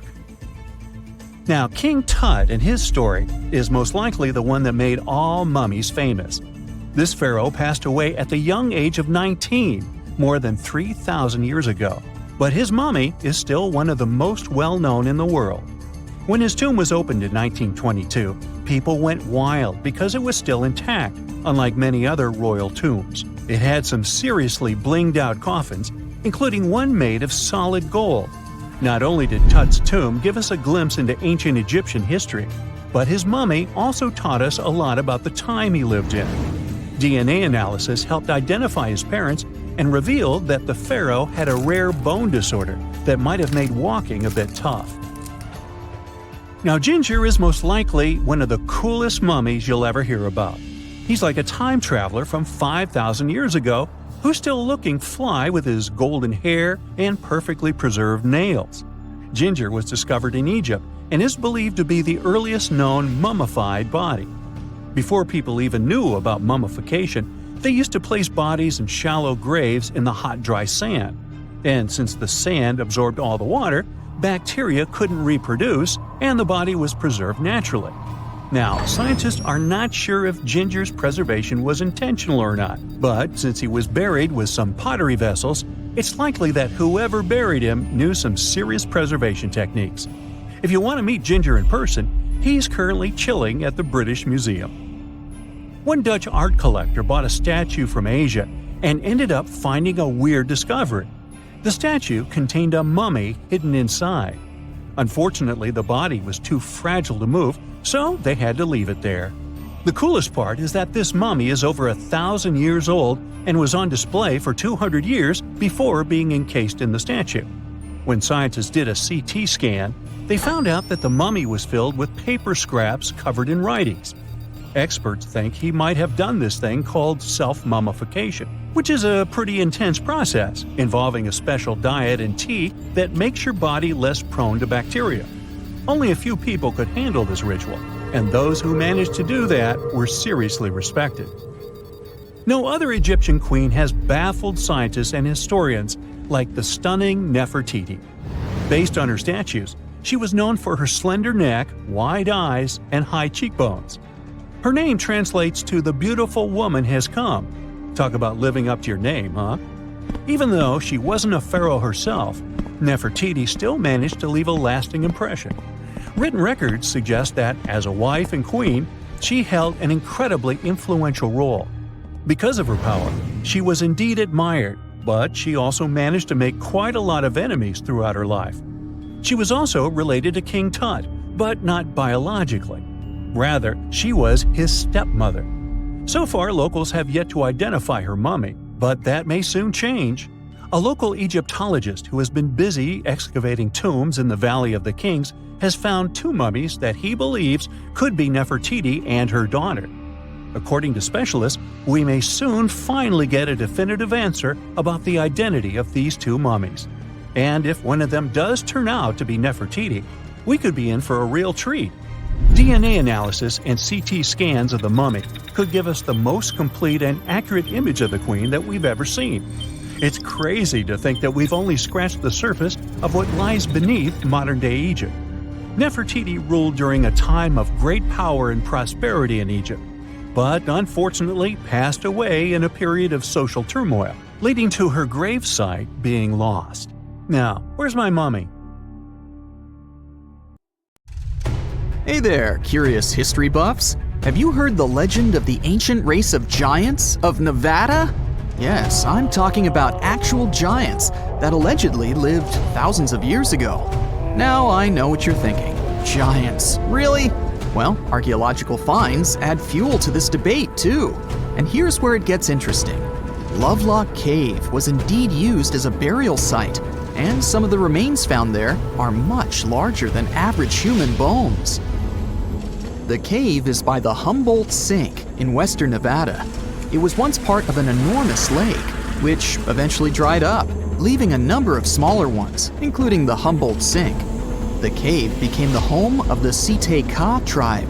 According to the legend, these red-haired giants were so big that they had to be buried in the cave itself.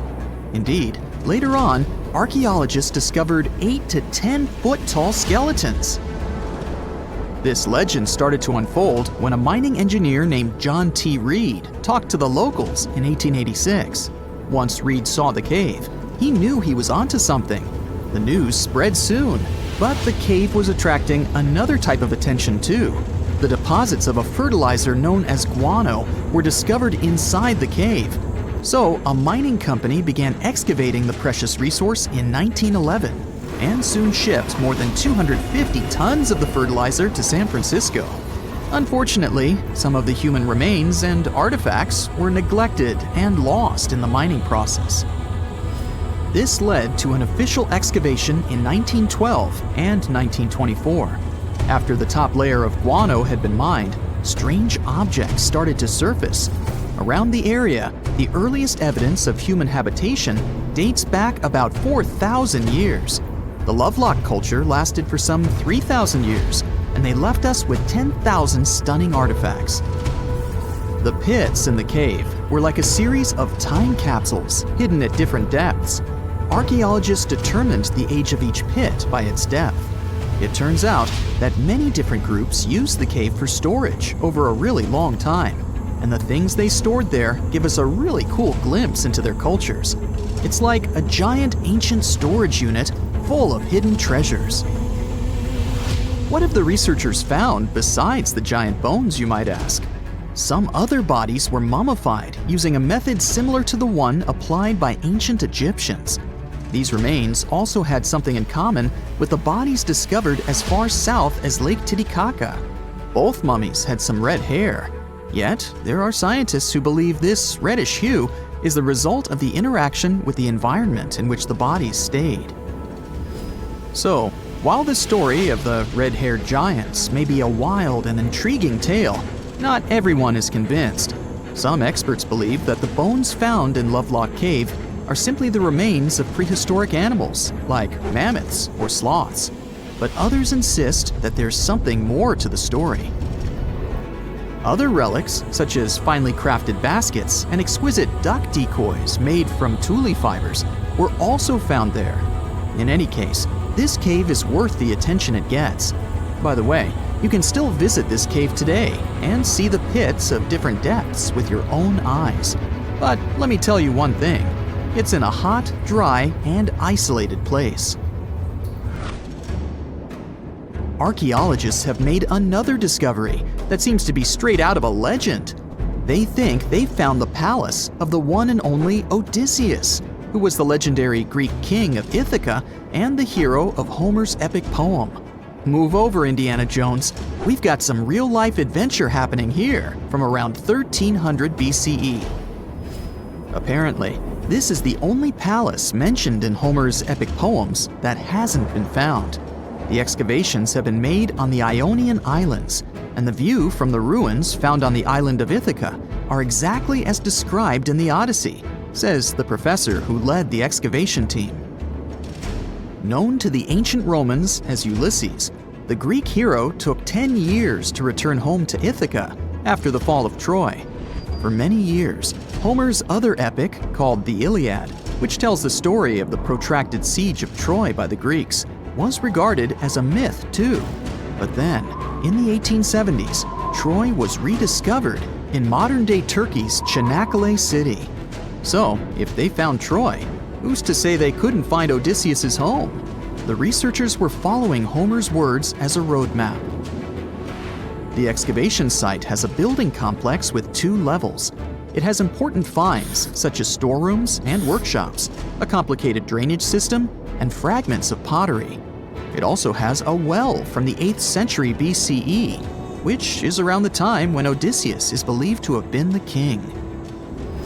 Yet, not everyone is convinced that the team has actually discovered the home of Odysseus. A British researcher named Robert Biddlestone insists that Homer's description of ancient Ithaca isn't very similar to the island that now has its name, and that Odysseus's kingdom was actually on the Isle of Cephalonia. However, Italian archaeologist Adriano La Regina might have a more realistic approach to this debate. He says that whether this find has a connection to Ulysses or not, what's more important is the discovery of this royal palace. Once upon a time, in a land far away, the Klamath Indians spread a legend about the creation of Crater Lake. Okay, maybe this land is not that far away, and it still exists.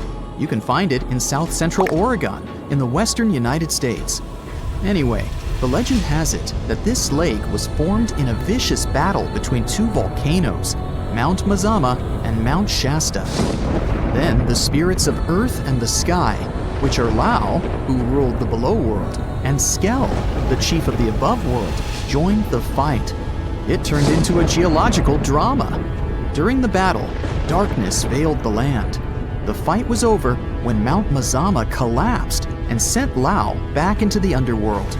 Then the rain filled the pit and created a lake in the place where the mountain had once stood. Flash forward to our time. Scientists have discovered that Mount Mazama did erupt 7,700 years ago. Artifacts found in the area prove that the legend indeed contains some details about the explosion. The tale says that red-hot rocks were flying through the sky. This happened during the volcanic eruption that caused the mountain to collapse. This created the volcanic caldera, which later on got filled with water. What makes this legend came true story unusual is how long it has existed. According to researchers, these types of verbal stories lose their credibility within 600 to 700 years. That's why the legend about the creation of Crater Lake is so unique.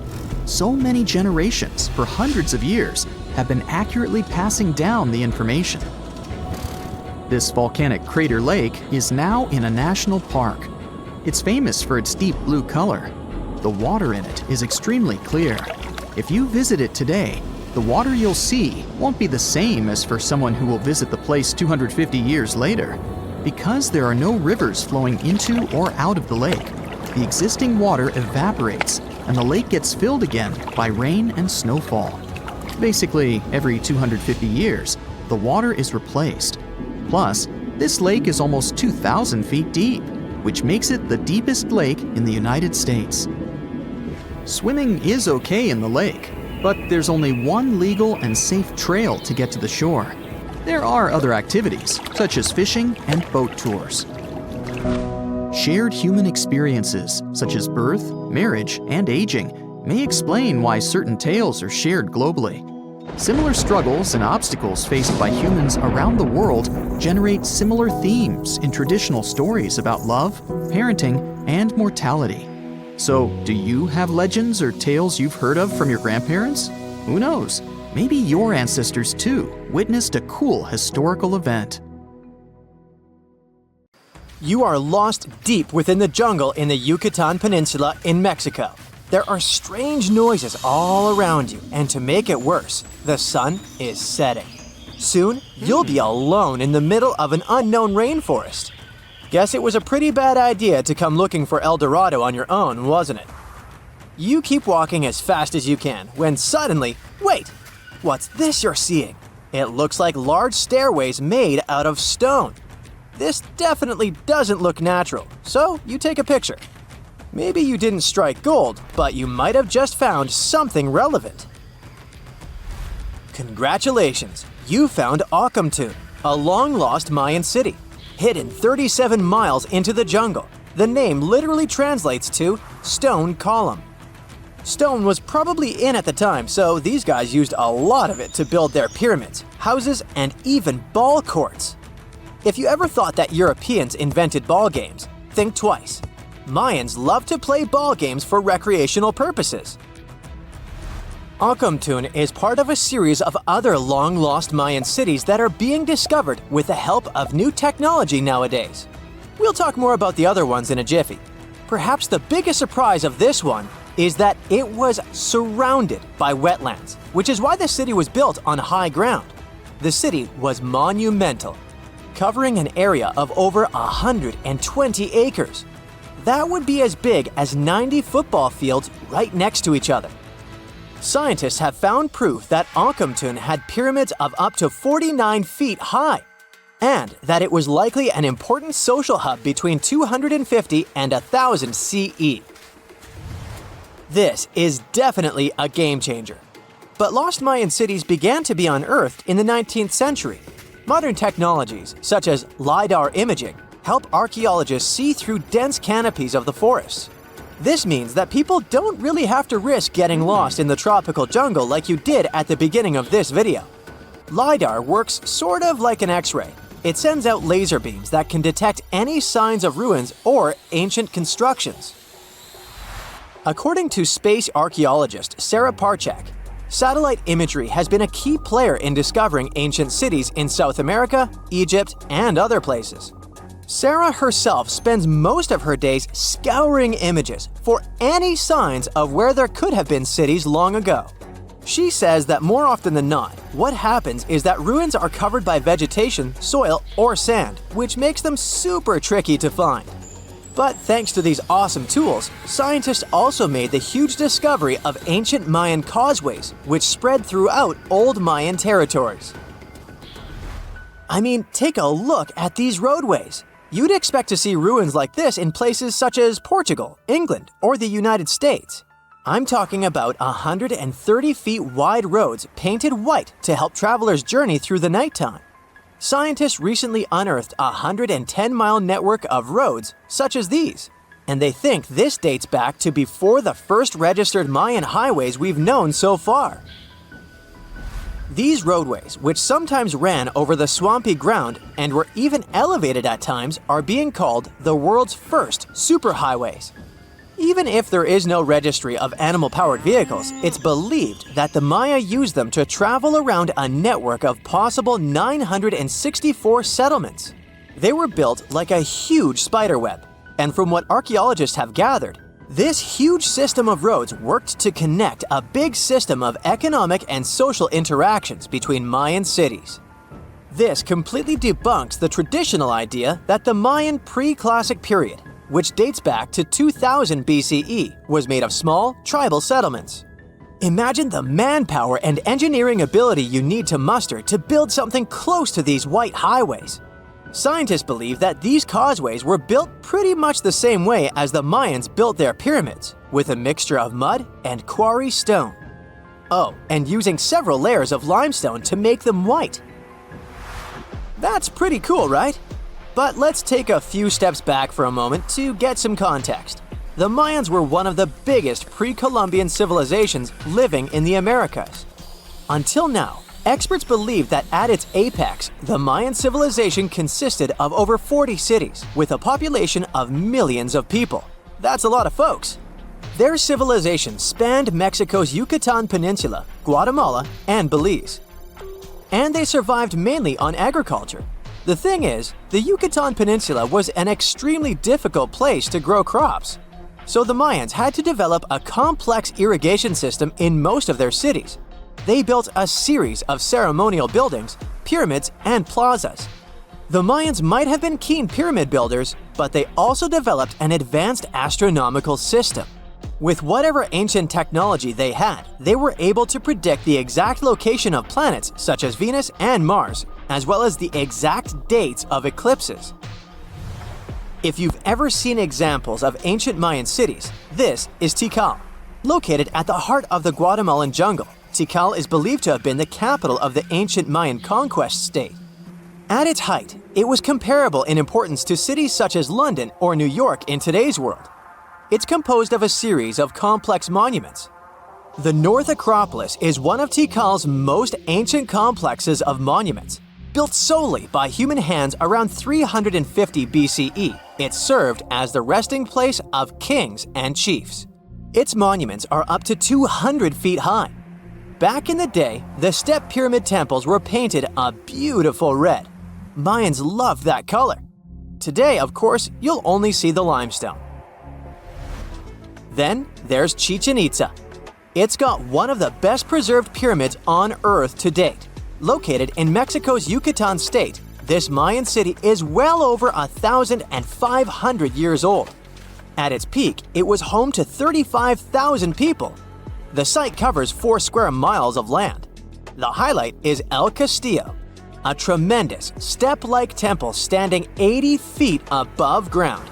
Its most peculiar feature is that it has 91 steps up each of its 4 sides, including the upper platform, which makes for 365 steps, the same number of days as the solar year. You can see that these folks were a pretty big deal, huh? That's why nobody can really understand what happened to them. There's a big lack of evidence on the decline of this almighty empire. What could have been the cause of their demise? Was it a drought?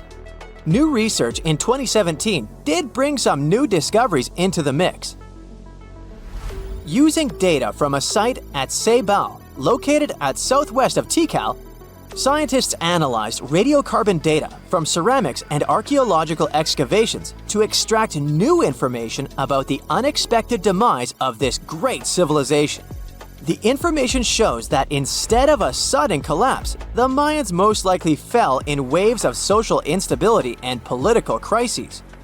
These events are believed to have deteriorated Mayan city centers and began causing the dispersion of the Mayan population.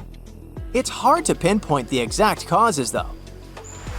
But hey, recent discoveries are shedding a big light on humanity's past.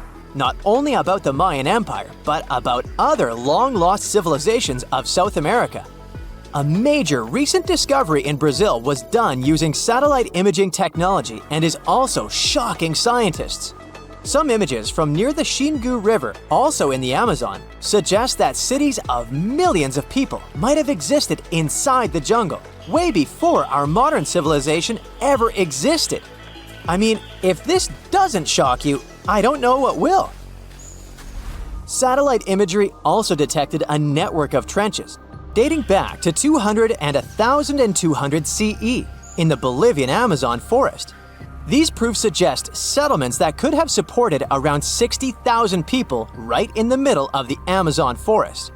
When researchers from the University of Florida went on ground to check the satellite information, they were shocked to find several mounds that were accompanied by ditches and geoglyphs. Archaeologists also found remnants of carefully designed walls centered around plazas, much like the type of construction done by the ancient Mayans.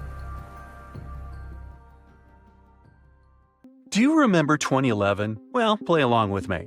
A diver is set to go deep into the waters of the Musi River, located in the heart of an Indonesian island. He is one among many who have been getting unbelievable artifacts from the bottom of the river. Little by little, divers and fishers discover a long-lost Sumatran civilization. Known as the Island of Gold, the kingdom of Srivijaya was most likely the closest to a real-life El Dorado there has ever been. However, it disappeared late in the 13th century, and until recently, researchers didn't even know the exact location of the kingdom. Picture a civilization built on a river, a true water world, according to the archaeologists that have been studying Srivijaya. Houses, markets, and places of worship were built on wooden piles above the level of the water.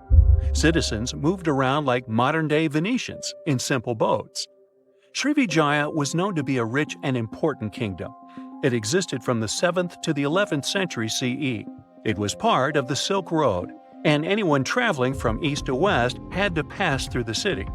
Their kings were smart and gained control of the Malacca Strait, which allowed the town to have total control over trading routes in the region. If anything, they sure were honoring the town's name. Srivijaya translates from Sanskrit into prosperous victor, or simply glorious. The kingdom was an important commercial outpost of ancient times. It was strategically located among the most influential commercial routes of the ancient world, which means its citizens became extremely rich. Ancient wealthy societies used to overly display their gold and precious metals. They would often use these metals as offerings to their deities, or they would use them to forge large statues and to make jewelry for kings and queens and decorations for their palaces. Srivijaya wasn't different. Local Indonesian divers who have been exploring the half-mile of the Musi River near the city of Palembang have found some evidence. So far, they've discovered a life-size statue of Buddha, jewelry studded with precious gems, temple bells, mirrors, golden jugs, and other items. No official archaeological excavations have been done in the area, so these artifacts are the first items of the Srivijayan Empire ever found. Sean Kinslett, a British maritime archaeologist who has reported on these discoveries, says he is truly surprised. For long, people have been speculating about the true wealth of Srivijaya, and it seems that the rumors have been confirmed. We're starting from ground zero, he says. We don't know what clothes the people of Srivijaya wore, what their tastes were, what kinds of ceramics they like to eat off. Even though this discovery has brought excitement to the scientific community, there is a downside. Divers and fishers sell the retrieved artifacts at the International Antiquities Market before archaeologists can take a look at them. Researchers could try to buy some items, but they're sold for millions of dollars worldwide. Most of the information we know about this El Dorado of the East was learned from merchant accounts of the city. These descriptions say Srivijaya was a kingdom of human-eating snakes and multilingual parrots. That's weird. Some say its active volcanoes gave the town an eerie and enigmatic sight, and all stories emphasize the amount of gold available there. Travel reports were a common way to describe cities in ancient times. In case you didn't know, this is how the legend of El Dorado originally began. As European explorers began their excavations in South American lands back in the 1500s, the word got out that an Amazonian civilization used to paint their leader in gold as an offering to higher powers. The legend of El Hombre Dorado, also known as the Golden Man, began to quickly spread around Europe. It turned out that it was only a ceremonial piece of pre-Columbian civilization. It had nothing to do with the land of infinite gold. Now, no one knows what brought about the decline of the Srivijaya Empire. Some speculate that its active volcanoes could have swallowed it, or maybe wooden houses built above the river eventually sank. Maybe if divers keep retrieving lost items from the bottom of the river, archaeologists will be able to figure out what happened to the city. It seems to be quite common in the history of the world. Some ancient civilizations disappeared without a trace, as happened with the Mayan civilization, for example. The Mayans managed to build one of the biggest empires in pre-Columbian America. It was believed to be home to over 2 million people, and it thrived for over 6 centuries.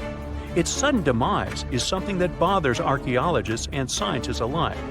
The Mayans began to settle in South America as early as 1500 BCE.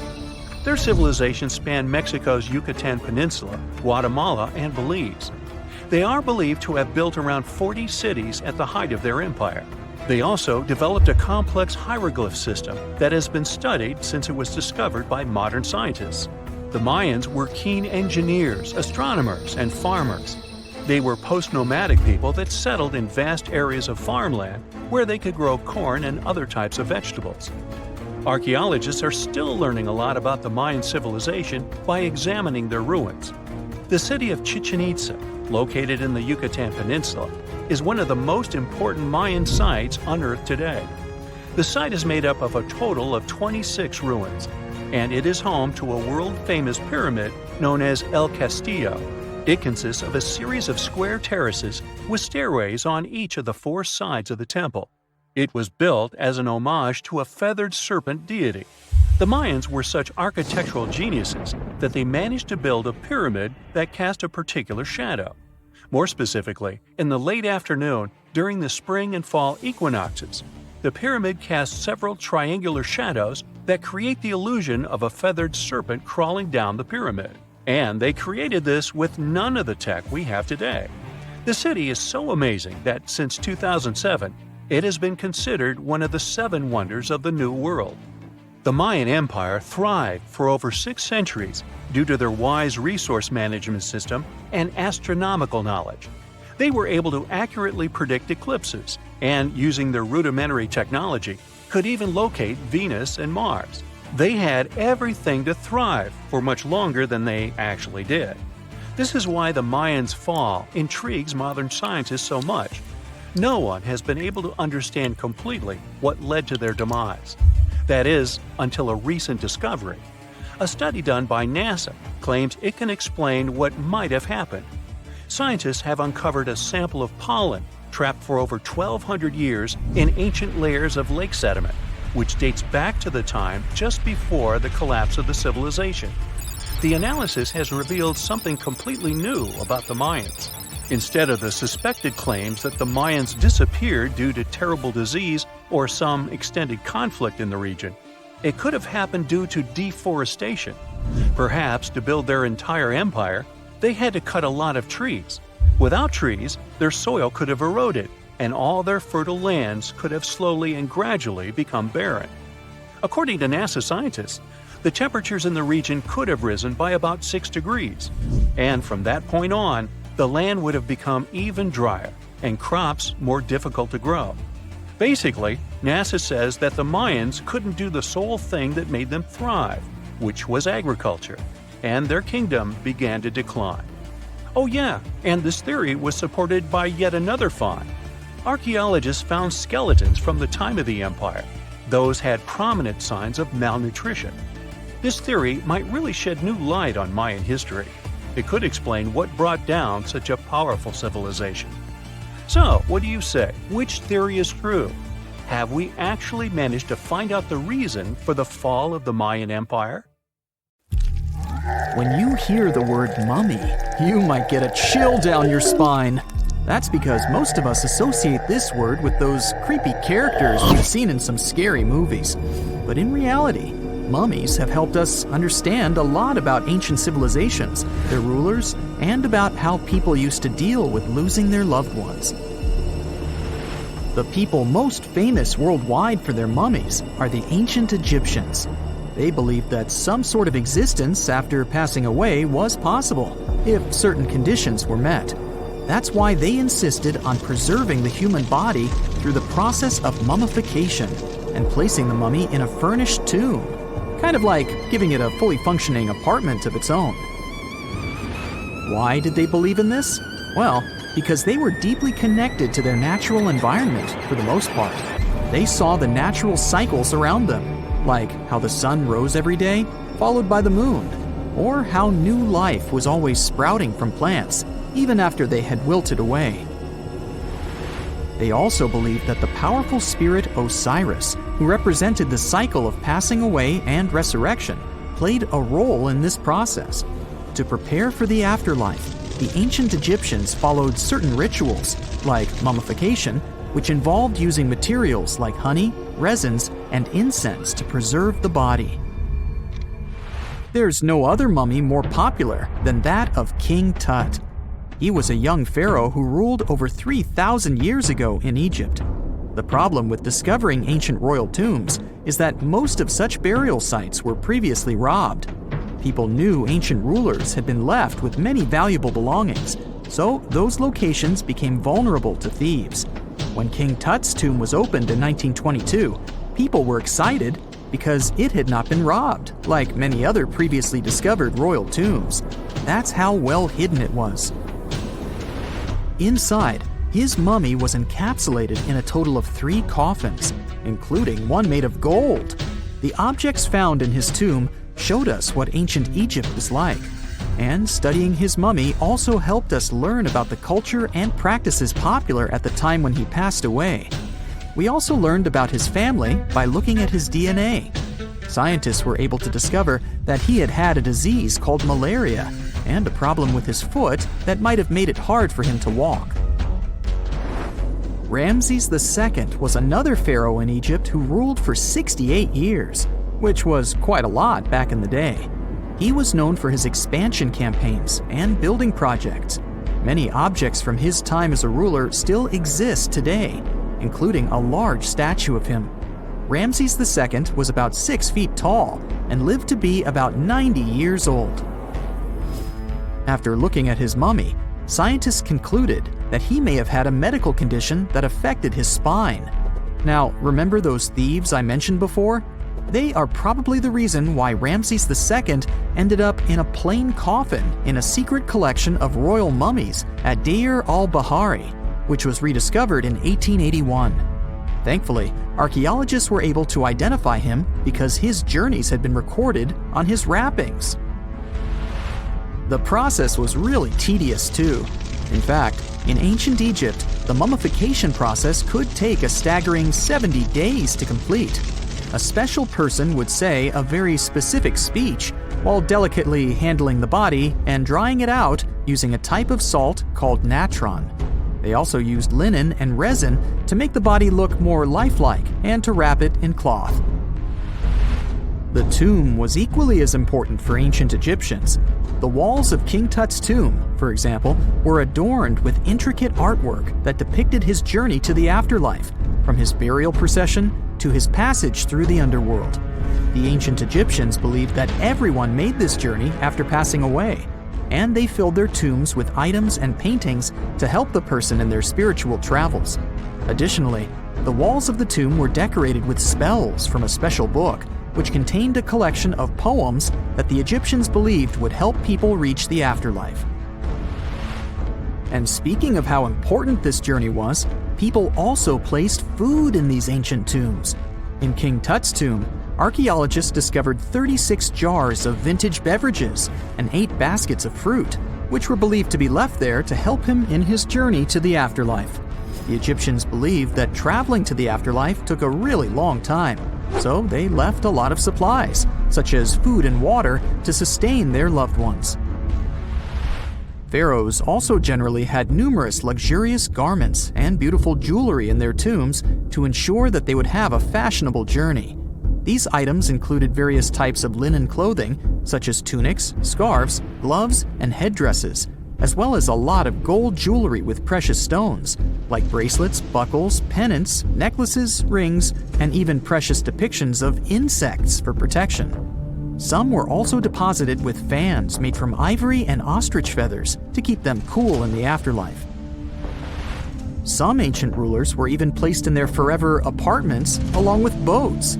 For example, Pharaoh Khufu built the Great Pyramid at Giza as his tomb, and a large ship was found inside. King Tut, however, was buried with multiple boat paddles, but no actual boat. Instead, he had 3 chariots and numerous walking sticks made of precious materials, perhaps indicating he'd rather travel to the beyond by land, not by water. Amongst the most interesting objects found near ancient mummies are bottles of oils and perfumes. If rulers were supposed to be fashionable, why not smell nice too, right? Also, some of them had some ancient kinds of board games, most of them made out of precious materials like gold or ivory. One of those games was called Senet. It was very popular amongst the ancient Egyptians and very similar to modern-day chess.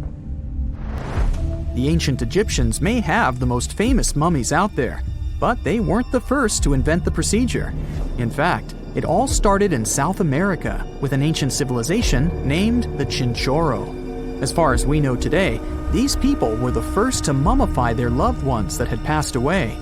They did it somewhere around 2,000 years before the Egyptians started their own rituals.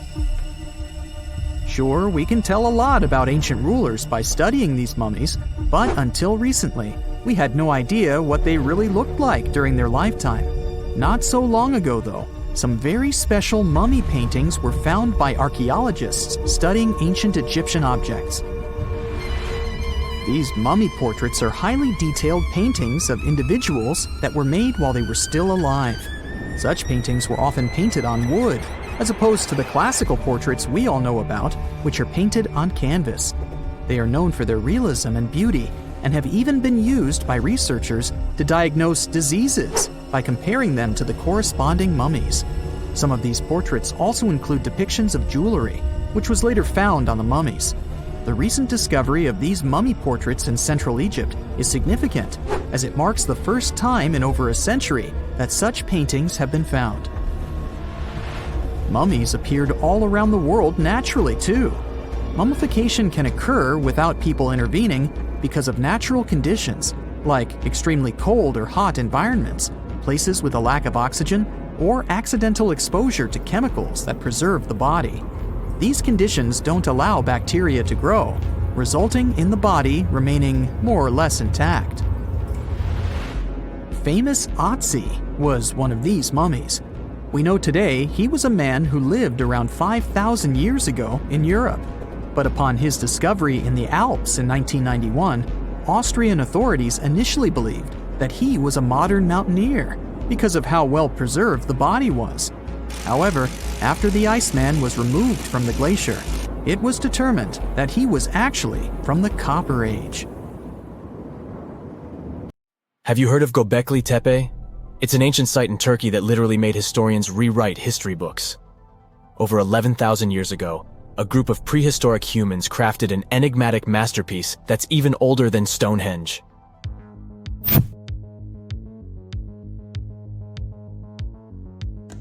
Before its discovery, archaeologists believed that people didn't know about iron and weren't good at making pottery. They were sure that settled life only emerged with the need for agriculture. But Göbekli Tepe changed this belief.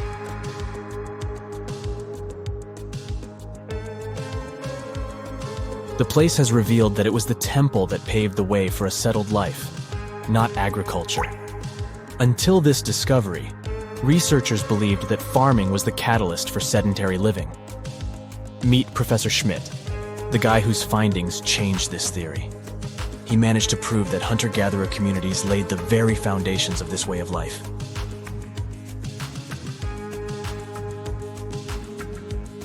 Back in the 1960s, other archaeologists visited the area, but they totally missed the mark.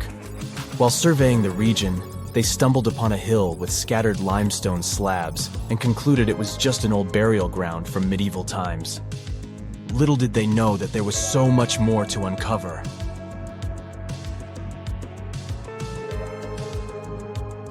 In 1994, Schmidt embarked on his own survey of prehistoric sites in the area. Surprise! He instantly realized he had discovered something truly extraordinary. Unlike the nearby flat and barren plateaus, Göbekli Tepe had a gently rounded top, rising 50 feet above the surrounding landscape. Funny enough, the translation of this place's name is Potbelly Hill. Schmidt was sure only humans could have made something like this.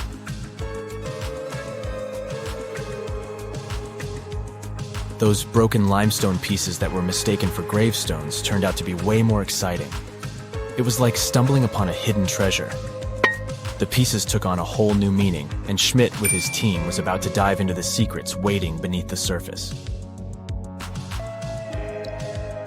To their surprise, they found no traces of a settlement, no hearths for cooking, no houses, and none of those adorable clay figurines commonly found in nearby sites of similar age. However, they uncovered that those ancient people used tools like stone hammers. So, Schmidt and his team put their heads together and took a wild guess at the age of Göbekli Tepe's stone structures. Their estimation got backed up by some limited carbon dating done right at the site. The ancient vibes of this place were finally starting to make sense. It was like a puzzle slowly coming together.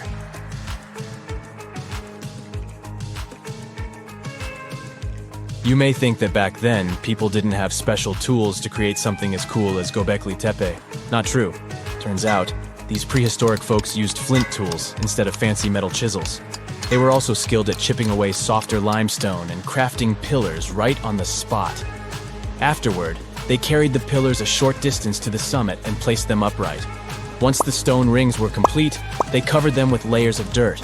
Over time, they added new rings, and voila! You've got a cool hill to impress people in the future.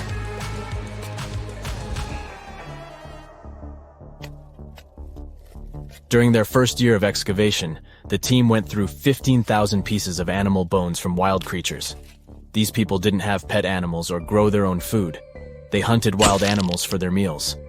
But things were about to change, because the place had everything they needed to start farming. Scientists say they had wild sheep and wild grains that could be domesticated. And guess what? Just 20 miles away, geneticists found evidence of the world's oldest domesticated strains of wheat at a prehistoric village.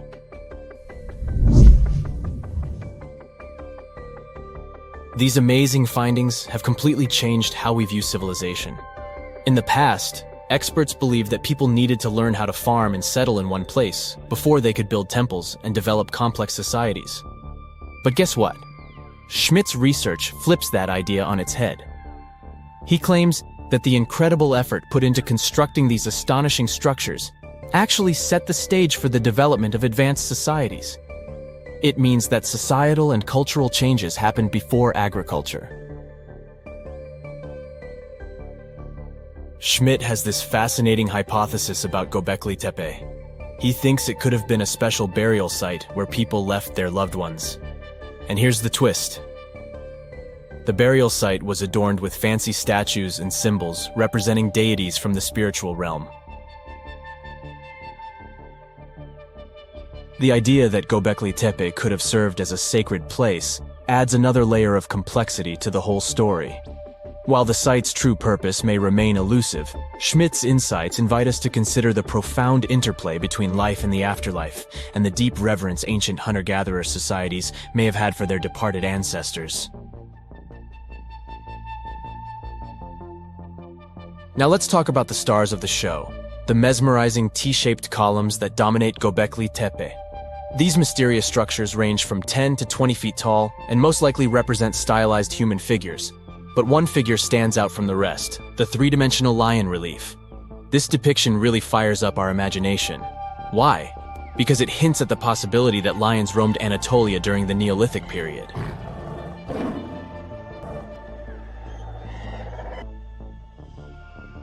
These standing stones are arranged in circles and placed in rectangular pits. Each circle has a similar setup. Two big T-shaped pillars in the center, surrounded by slightly smaller ones facing inward. Talk about a stylish arrangement. These towering pillars reach a whopping 16 feet and weigh between 7 and 10 tons. Some pillars are plain and simple, while others are like works of art with intricate carvings.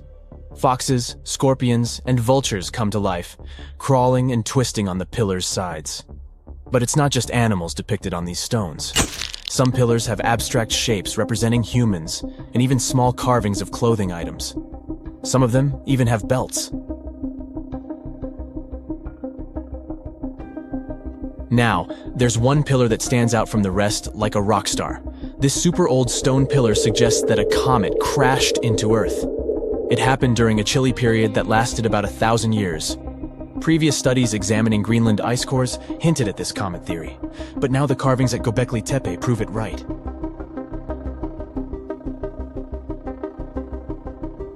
The carvings on the pillars are like a historical comic strip. They even show a headless human figure. Researchers fed the images into a computer and discovered their connections to constellations, indicating that this temple might have been an ancient observatory. It's like our ancestors were trying to document this cataclysmic event in their own unique way. Archaeologists have been excavating and researching Göbekli Tepe since the mid-1990s, peeling back layers of history and providing us with a deeper understanding of the intricate relationship between various elements.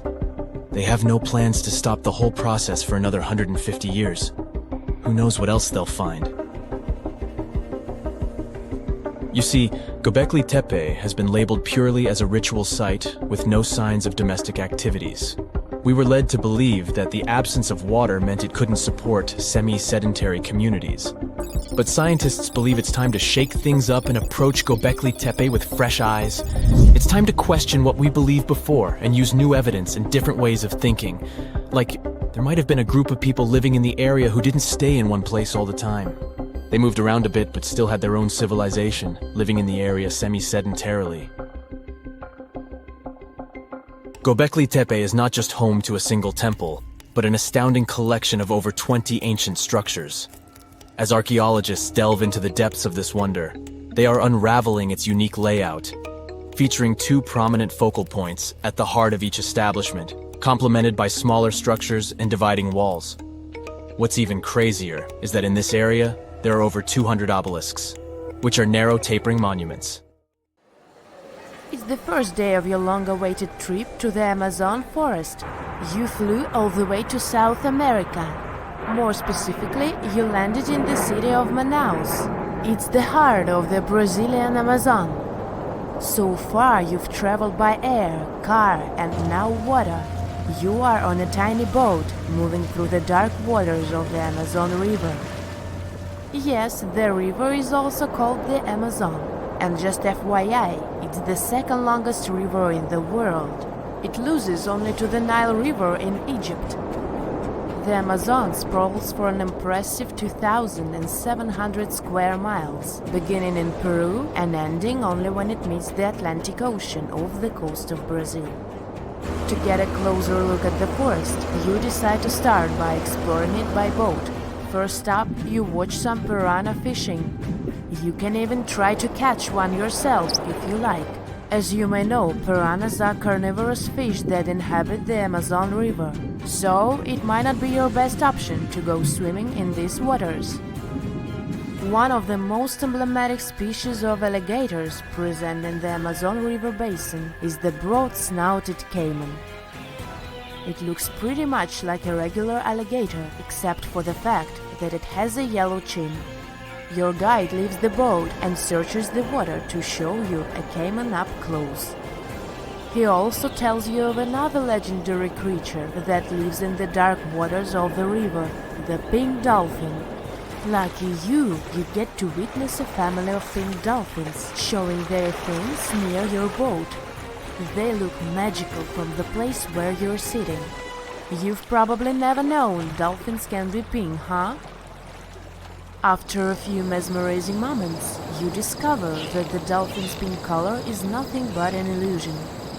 The animals are originally pinkish-gray, but due to the brown colors of the Amazon River, they look vivid pink when you stare at them from above. Your guide tells you that the pink dolphin is a central character of Brazilian folklore. Locals believe that the pink dolphins can turn into humans and wander off into towns at night. You get off your boat near one of the entrances to the forest. Now you're going to continue your trip on foot. Your guide says that you are venturing into very dangerous terrain. The Amazon is home to some of the creepiest species of wildlife on the globe. But don't worry, we'll get to see a lot of them today. You've come prepared, of course. Bug spray, a raincoat, and your sharp eyes. Inside the jungle, you need to be alert at all times. You may have heard legends of the anaconda, a snake that can swallow animals as big as a cow in one go. Sorry to break it to you, but those are not just legends. Reptiles like these do actually exist. They live deep in the jungle. Is it right there, moving between the trees? Is it a spider? The so-called Goliath bird-eater is a monster spider. Its legs can grow up to a foot in length, and the spider itself can weigh around 6 ounces.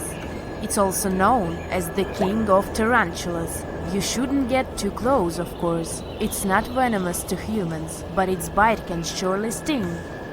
As its name suggests, the Goliath bird-eater can even eat birds, as long as they are smaller than it is. Up next, you run into another species of spider that draws your attention.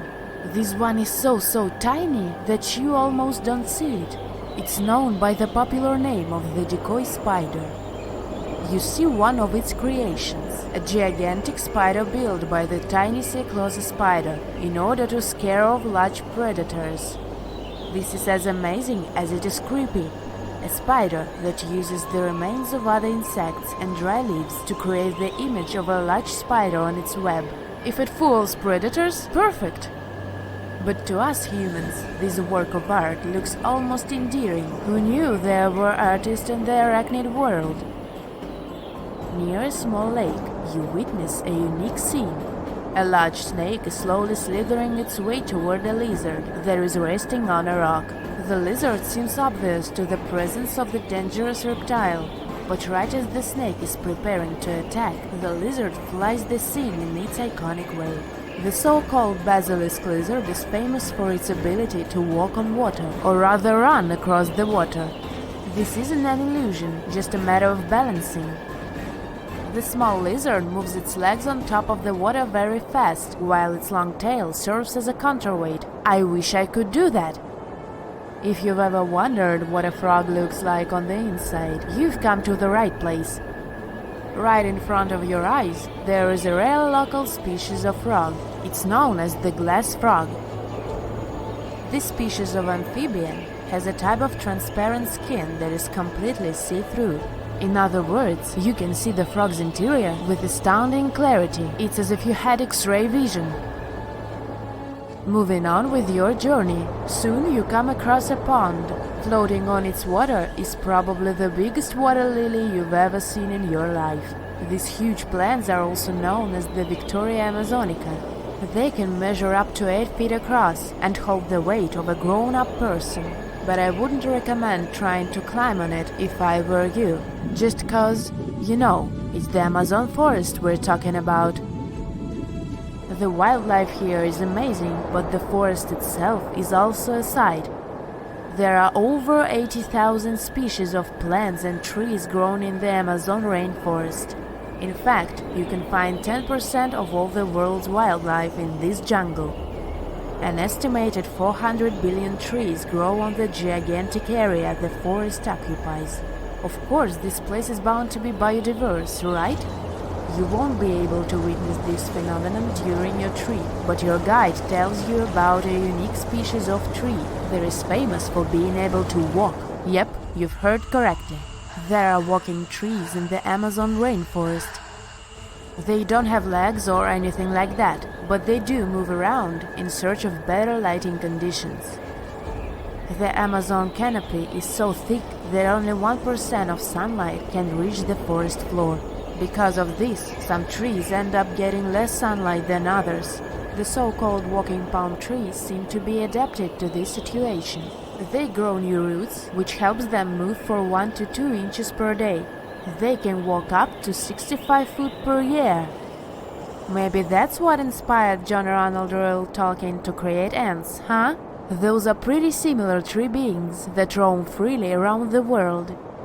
I kid you not, it's not only wildlife that inhabits the Amazon. Actually, over 30 million people live in the forest. And there are also ancient settlements that scientists believe to have been thriving there. And I'm not talking about El Dorado, that's just a myth. But in 2018, a groundbreaking study showed that up to 1 million people probably inhabited the Amazon, between 1250 and 1500 CE. Can you imagine that? Working alongside local indigenous people, researchers from the University of Florida found several mounds in the Amazon. Besides these mounds, they also discovered interesting ditches and geoglyphs. After mapping all of these recurring mounds, scientists understood that this was a sign of an ancient settlement. They found remnants of carefully designed walls centered around plazas.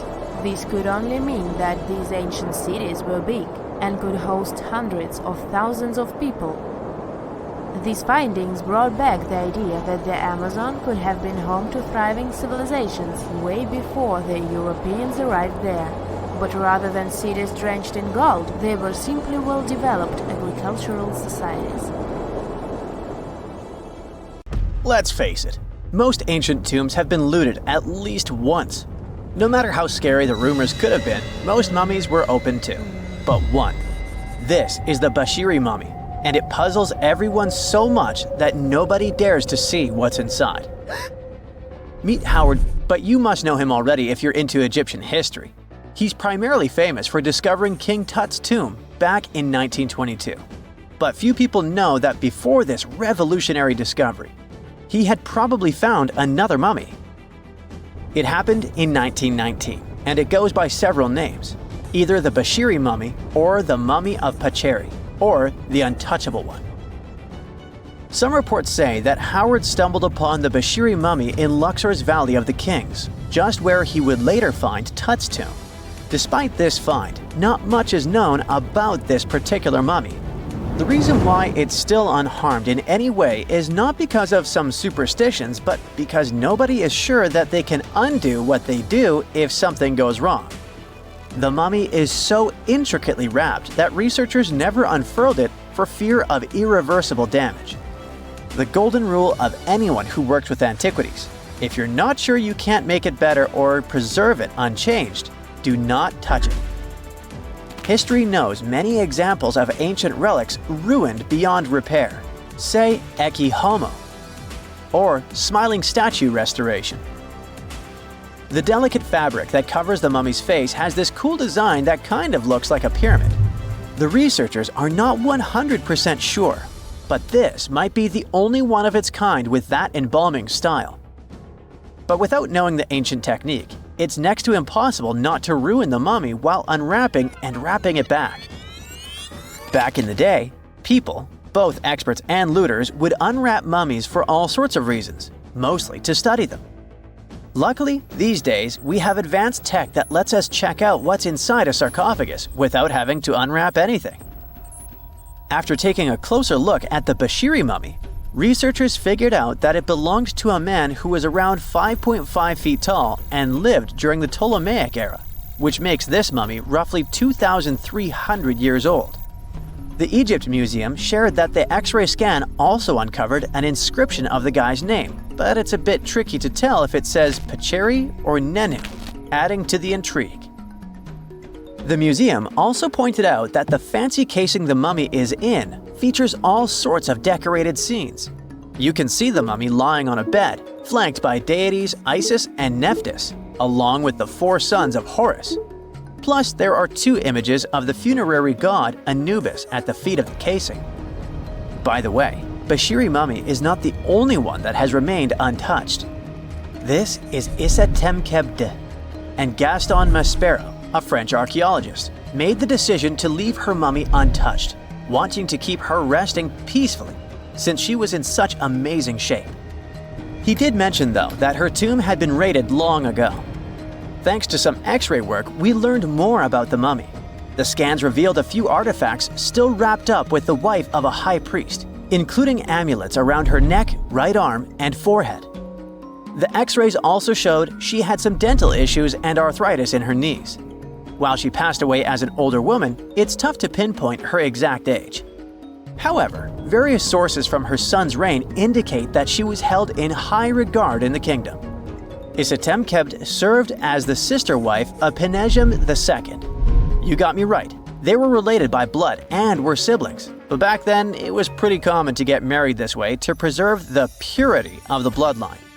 Say that to Habsburg, duh. Their chase for purity only led to inbreeding and the notorious Habsburg's jaw. Right, I guess we should not judge ancient Egyptian rules and morals, but what we can say for sure is that both Bashiri and Isitemkebd were incredibly lucky to stay untouched. The odds were not in King Tut's favor, though. The researchers' work hit him hard. The tomb itself was discovered in 1922, but it wasn't until 1925 that the nested coffins were opened during an excavation. The outer coffin, held together with silver pins, opened up to show another coffin shaped like a mummy, decorated with colorful glass and flower garlands. There were worries about the king's mummy because it had been exposed to moisture. The middle coffin was pretty heavy and didn't have any handles, so they had to be super careful taking it out. Inside the innermost coffin, which was solid gold and wrapped in a red cloth, they found the royal mummy, and this all went down on October 28, 1925. Tutankhamun's mummy, measuring about 6.07 feet, fit snugly into the innermost coffin, which was 6.17 feet long. You can already tell there was a problem, right? Imagine how hard it is to extract something as fragile as an ancient dried-up mummy, especially when there's not much room for maneuver. Plus, the mummy looked sus. It was pitch black. Howard Carter, the lead archaeologist of the expedition, estimated that around 2 buckets worth of oils had been poured over the mummy. But care had been taken to avoid the mask and feet. It was made to preserve him better. The body was positioned at a slight angle in the coffin, and there was a noticeable difference in the amount of dark oils on the right and left sides, indicating that the coffin might have tilted while being lowered into the sarcophagus. This oil created moisture inside the coffins, and over time, it reacted chemically, which Carter described as a sort of slow, spontaneous combustion, leading to the carbonization of the linen wrappings. Unfortunately, the combination of heat and moisture took a toll on the mummy's trappings as well. The crook and flail fell apart, the resin scarab cracked, and the threads holding the hands and mummy's bands started to decay, making everything quite fragile. Plus, the oils hardened over the years, effectively gluing the mummy and mask to the coffin's bottom. To try and separate the mummy from the inner and middle coffins, they were placed in the sun for several hours, reaching temperatures of 149 degrees Fahrenheit. Despite this effort, the mummy remained stuck, so the initial examination had to be done right where it was. The first part of Tutankhamun's mummy the researchers checked out was his lower legs and feet, meaning they started the examination from the bottom up. As they peeled back the bandages, they uncovered the first of many treasures wrapped up with the king. They took their time to carefully document and photograph everything they found. The inner layers of bandages were in pretty bad shape, mostly turning to dust, making it tough to figure out how everything was originally wrapped. Still, the overall methods matched what was seen in other nobles' mummies from that time. Lots of folded linen pads were used to shape the torso and thighs. The outer and inner bandages were made from fine linen, while the middle layers were coarser. They had some intricate bandaging around the shoulders and chest with a similar style around the groin. Each limb, along with fingers and toes, which were fitted with gold caps, was wrapped separately. Tutankhamun even wore gold foil sandals on his feet. They hoped to separate the mummy from the coffin by removing the outer bandages, but the resins had stuck the body to the coffin. So, the researchers ended up chiseling it out. To do this, they had to cut the torso in half at the hips and disarticulate the arms to continue unwrapping. Each part was treated with hot paraffin wax for stability, and later the hands and feet were reattached with resin. Finally, they used hot knives to detach the head from the mask. To check the teeth, it was decided to make an incision around the jaw and neck, which was later fixed with resin. So technically, the scientists did all they could to preserve the mummy, but still, in a way, it ended up being damaged beyond repair. What do you think? Should they have left it in the coffin? Or did they do the right thing? Let us know in the comments. You're heading to Spain with a team of archaeologists to try to find some ancient artifacts. You get lucky and uncover one of the greatest treasures of the Iberian Bronze Age. Iberian refers to the Bronze Age culture of Portugal and Spain. So you find and unearth coins, jewelry, vases, vessels, and two pretty strange items. One is something like a part of a scepter, and the other resembles a bracelet. And you know what's strange about them? They're connected with space. In 1963, several miles away from the city of Vienna, Spain, scientists discovered the treasure of Vienna, one of the most significant gold hoards from the Bronze Age. Interestingly, are there bronze treasures from the Golden Age? Never mind. All the gold found dates back to sometime between 1500 and 1200 BCE, except for that scepter and bracelet. They were made by inhabitants of another planet, so their production date is unknown. Okay, that's a joke. However, a small part of this joke is true. When scientists studied the found gold, they discovered that those two items were made of iron. So what, you might think? Well, the catch is that in the Bronze Age, people didn't mine or manufacture iron. Work with this metal began around 850 BCE, about 400 to 700 years after the creation of the treasure of Vienna. How is this possible? A clue to this mystery can be found in ancient Egypt. In the tomb of Pharaoh Tutankhamun, an iron dagger was found, which was also made of similar iron. But this dagger was much more valuable than all the others. And that's because it was made from a space object, a meteorite. Yeah, that bracelet and scepter were also made of meteoritic iron. Its difference from Earth metal is that cosmic iron has a high nickel content, so it all makes sense. People from the Bronze Age couldn't mine iron from the deep bowels of our planet, but nothing prevented them from collecting iron falling from the sky. Just imagine how cool it is to have jewelry or a dagger made of material that has traveled millions of years through the vast expanses of space. Perhaps it even contains particles of an ancient extinct star. Today, these two artifacts from the treasure of Vienna are the oldest recorded items in the Iberian Peninsula made of meteoritic iron. Now, with everything in its place, you can turn your attention to all the wealth of the treasure of Vienna. It contains 66 items: bowls, bracelets, bottles, gold jewelry, 3 silver bottles, and an amber gold button. 22 pounds of ancient gold. People hid it, and only after 3,000 years we were able to discover it. This archaeologist's dream can be found in the Vienna Museum, where exhibits from different time periods are presented, from prehistoric times like 50,000 years ago to the present day. Items from the Iberian period, from the Roman period, from the Arab civilization. You can find not only jewelry and coins, but there are also remnants of columns, ceramics, and other architectural artifacts. The collection is considered one of the most important prehistoric treasures of Europe. And the coolest thing is that you can see it all with your own eyes for just €2, which is about $2. Go to Vienna, find the museum, and enjoy. Hey buddy, I heard you have a metal detector. Could you help me find a hammer I left somewhere in the field? Your old farmer friend asks. You take a metal detector and go searching, but instead of a hammer, you find hundreds, even thousands of silver coins worth $2 million. You're so happy that the farmer lost that hammer, and now you're rich. Stop. Considering that this land belongs to the farmer, would you tell him about the find or take it with you? In reality, neither of these options happened. In 1992, Eric Laws was helping a farmer search for a lost hammer in a field near Hoxney, Suffolk, England.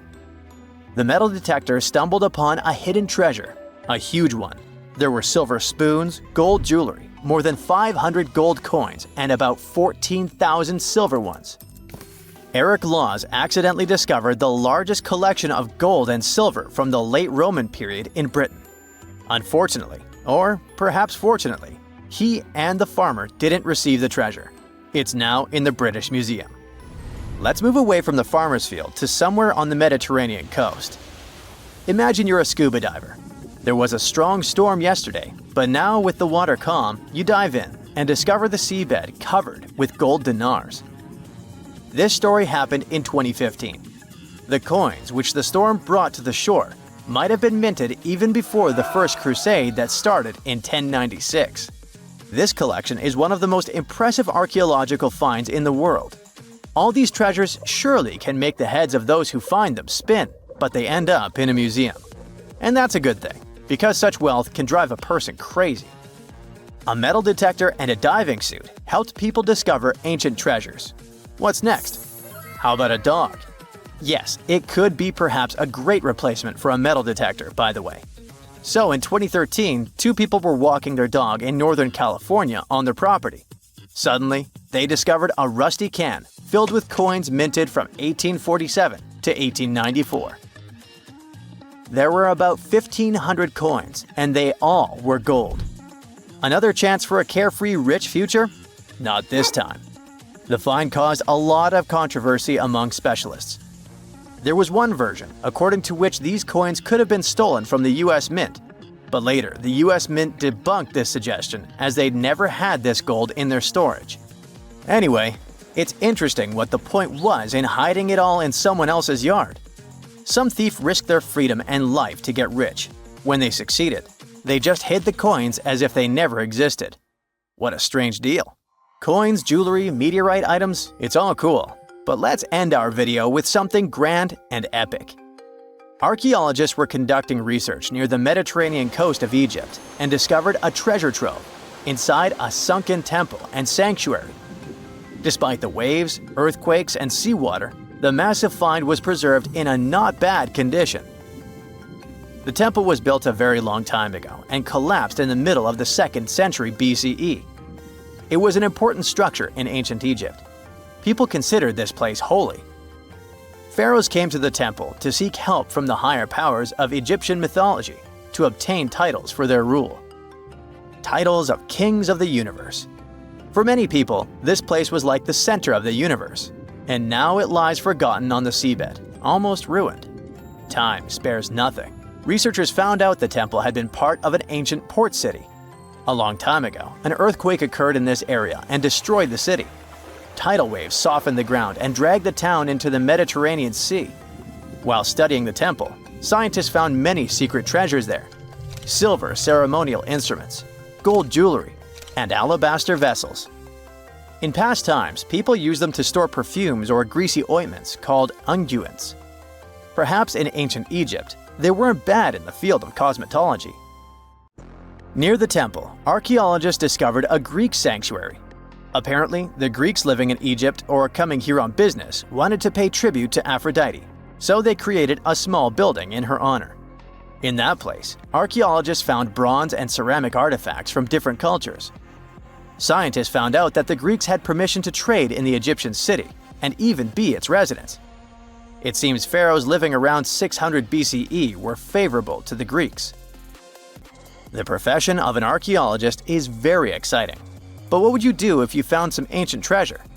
Before answering this question, find out what law applies to such finds in your country. It was April 10th, 1912. Richard had just departed from Southampton, England, aboard the most famous ship of the time, dubbed the Unsinkable. Since he had just witnessed a near collision with the SS City of New York, he decided to write to his wife and report the unfortunate and frightening event. "My dearest Sal," he wrote, we got away yesterday after a lot of trouble." Little did he know that a mere 4 days later, both his pen and the ship he was on would be lost forever at the bottom of the North Atlantic Ocean. Was this some sort of bad omen? Did Richard actually foresee what was about to happen to the ship he was on? In case you haven't figured it out by now, Mr. Richard Geddes was aboard the Titanic on the day that he wrote the letter to his wife. On April 14th, 1912, the ship seemed to have been lost forever. Along with it, so many secrets and treasures have settled at the bottom of the ocean. It took until 1985 for the Titanic's wreck to be finally rediscovered using state-of-the-art sonar technology. Ever since then, they've managed to recover thousands of items from the Titanic, and many of them went on display or auction. Things like jewelry, a life jacket, a menu from the ship's restaurant, or even a sample square of carpet from the first-class stateroom have all captivated the public's attention, just like the many stories of the people on board. Scientists have even tried to come up with strategies to get the Titanic back up altogether to properly study it and stop it from getting more and more damaged at the bottom of the ocean. Some have suggested filling the wreck with ping pong balls to make it float, while others even considered injecting it with 180,000 tons of Vaseline. Another idea was to use 450,000 tons of liquid nitrogen to trap it in an iceberg that would float to the surface. But they eventually had to let go of all these potential strategies since the Titanic is way too fragile to ever be recovered. The Titanic may be one of the most interesting ships lying at the bottom of the ocean, at least in popular culture, but deep-sea divers have a lot of other stories to share. Planes also sometimes find their way to the bottom of the ocean. Deep-sea divers in Oahu, Hawaii came across the wreckage of an F-4U Corsair plane. It seems to have crashed into the ocean in 1946, as it didn't have sufficient fuel. If you can dive deep enough, you might even stumble upon statues and lost artifacts, like those found in the world's only underwater archaeological park off the coast of Naples, Italy. It features the ruins of the ancient Roman city of Baia. The underwater statues found here are breathtaking, to say the least. In an ironic twist of events, some of the equipment we intended to use to get us to the moon was lost at the bottom of the sea for a very long time. But how did that happen? Beginning from the late 1960s and ending in the early 70s, many Apollo rockets were launched to orbit the Earth and the Moon. When reaching altitudes of about 38 miles, the first portion of the spacecraft, including the engines, needed to separate. People thought these components got destroyed or lost forever, but were they really? In 2012, a team of specialists discovered a bunch of rocket engines 14,000 feet off the coast of Florida. They have since gone through a 2-year renovation plan and are now on display at Seattle's Museum of Flight. Can you imagine stumbling upon a whole city underwater? Back in 2001, a lost city was discovered in the Gulf of Cambay, off the coast of India. Some archaeologists believe it to be the oldest city in history. By comparison, it's almost the size of Manhattan and features massive walls and even plazas. They stumbled upon pieces of sculpture, artwork, and even what looked like ancient wooden furniture, believed to date back up to 9,500 years ago and 5,000 years older than any city previously discovered. Okay, how about an underwater river? I can't even imagine what that would look like, but some deep divers claim to have seen it south of Tulum, Mexico. Is that even possible?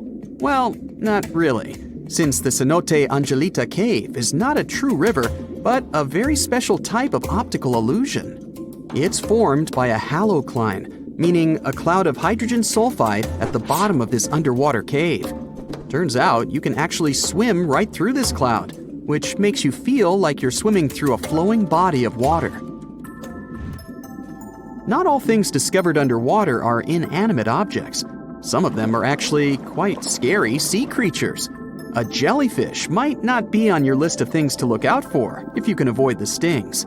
But this giant one, also known as a lion's mane jellyfish, is the largest known species of its kind. In all fairness, you'll only uncover it if you happen to dive into the waters of the Arctic, Northern Atlantic, and Northern Pacific Oceans. You surely won't miss it, since it stretches across 120 feet from the top to the bottom of its tentacles. When it comes to deep-sea diving, a lot of people are looking to discover some lost treasure. One diver was lucky enough to have hit the literal jackpot when he came upon nearly $1 million worth of treasure on the bottom of the seabed. That was back in 2015, when this lucky diver was swimming just off the coast of Florida. What did he find, you might ask? Well, about 51 gold coins, 40 feet of gold chain, and a rare single coin that was tailored for the King of Spain, Philip V. Speaking of people looking for lost treasures, divers also sometimes found pirate ships. They discovered one of these pirate shipwrecks in 2015 off the coast of Colombia. It dates back to the 18th century. The value of this forgotten ship was estimated to be between $4 billion and $17 billion, as it contained treasures, precious stones, gold, and countless other really valuable items. By comparison, a whole island in the Bahamas is up for grabs at $75 million. A computer is the last thing you'd ever expect to discover underwater, right? And this was no regular computer, but an ancient one. And yet, someone stumbled upon it between 1900 and 1901 on the spot of a shipwreck located off one Greek island. Researchers believe this weird stone contraption to be the earliest form of a computer. It was designed to serve many purposes, such as predicting astronomical positions and eclipses on the calendar. Since humanity lost most of the technology used back then, it was wonderful to rediscover it so many years later. It let us piece together many of the ancient Greeks' accomplishments. The computer is now at the National Archaeological Museum of Athens, should you ever want to check it out in person. This has to be one of the most mysterious places on Earth. It's called the Mariana Trench, and it's the deepest part of the Earth's oceans. We really don't know how deep it is, since it's so difficult to measure, but it's somewhere around 7 miles deep and 5 times longer than the Grand Canyon. They first studied this massive underwater hole back in 1875 using a weighted rope. Back in 2012, a Canadian film director named James Cameron reached the bottom of the trench in the submersible vessel Deep Sea Challenger. Some of the most bizarre creatures on the planet call this place their home, including the Dumbo octopus, the sea cucumber, and the goblin shark. The Mariana Trench took its name after the nearby Mariana Islands, which are named Las Marianas in honor of the Spanish Queen Mariana of Austria. There are countless doors all over the world that haven't been opened for decades, and even centuries. The question is why? It seems that nowadays you can open any door you want. The truth is that some doors were sealed for a grave reason. And so far, nobody has found out what treasures and mysteries they hide. Here are 4 doors that keep their secrets all too well. The Taj Mahal. First up, we've got the Taj Mahal in India, one of the most romantic places in the world. Shah Jahan commissioned it in 1631 and dedicated it to his 3rd wife, who he loved like crazy. They were married for 19 years and had a whopping 14 kids together. But unfortunately, she passed away while giving birth to their last baby. Shah Jahan was heartbroken and decided to build an epic tomb to remember her by. The construction took a whopping 20 years to finish. The building has quite an interesting layout. The design is super unusual with these 4 massive 130-foot tall minarets that stand on the corners of a huge platform. They're not just there for looks. Back in the 17th century, architects were having some serious issues with buildings collapsing under their own weight. So, the chief architect of the Taj Mahal made sure to place those minarets as far away from the tomb as possible. And he even tilted them in a way so that if they did fall, they wouldn't wreck the rest of the Taj Mahal. Talk about planning ahead. The Taj Mahal is hiding some crazy secrets. There are sealed rooms all over the place that nobody is allowed to enter. And if you check out photos of the building from the riverside, you can spot 2 basements. But guess what? They're sealed up too. Nobody knows what's inside or why they've been locked up since the time of Shah Jahan. Apparently, there's a good reason why those rooms are off limits. Some researchers think that they were built using marble, which turns into a different substance called calcium carbonate if it's exposed to carbon dioxide. And when that happens, little bits of marble start chipping off like crazy. To make matters worse, there's no air flowing into these rooms. That means that if too much CO2 builds up in the basement, the 4 minarets could collapse. But wait, There's more. Some people think that the body of Shah Jahan's wife can be found in one of these sealed-up rooms in pristine condition. Why not? Who knows what the mysterious rooms might keep? The Great Sphinx of Giza. The Great Sphinx of Giza is shrouded in mystery. It's not just the largest monolith statue in the world, but it's also a hybrid creature with a woman's head and a lion's body that originates from Egyptian and Greek mythology. It's also very ancient. It's estimated to be around 4,500 years old. The construction of this marvel took about 3 years and required 100 workers who were not slaves and were treated with delicacies like sheep and goat meat. It is also thought that it used to be much more massive than it is now. Archaeologists found huge stone blocks and abandoned toolkits near the site. However, the real secrets of the Sphinx lie underground, near its paws. A group of scientists used a seismograph to detect 2 hidden chambers beneath the Sphinx's paws. Some people think that these rooms might be the legendary Hall of Records, which holds ancient scrolls revealing the secrets of the universe. I mean, that's way cooler than any library I've ever been to. Rumor has it that the Egyptians even had info on Atlantis stashed down there, which is like a super old version of a conspiracy theory. Unfortunately, we can't go on an adventure to check it out just yet. The chambers presumably have 2 entrances, but both remain sealed. The researchers haven't yet received the green light to check out their theory. Let's hope they won't keep us in suspense forever. Sri Padmanabhaswamy Temple. This temple is located in the beautiful state of Kerala in India. This temple is famous for more than just its breathtaking beauty. Underneath the temple there are 6 vaults, creatively named A, B, C, D, E, and F. The enormous iron doors to these chambers add to the mystery of what's behind them. A few years back, the authorities decided to open these vaults to the world, but it wasn't an easy task. You can't just open the doors and enter the vaults. It required a lot of work. It took them a while, but finally, in 2011, they opened 5 of the 6 chambers. And guess what they found? Tons of treasure. Bags of gold, precious gemstones, and priceless diamond jewelry. The estimated worth of everything found in the vaults is a whopping $1 trillion. It's like the temple was the real-life inspiration for Aladdin's Cave of Wonders. But wait, I said 5 of the 6.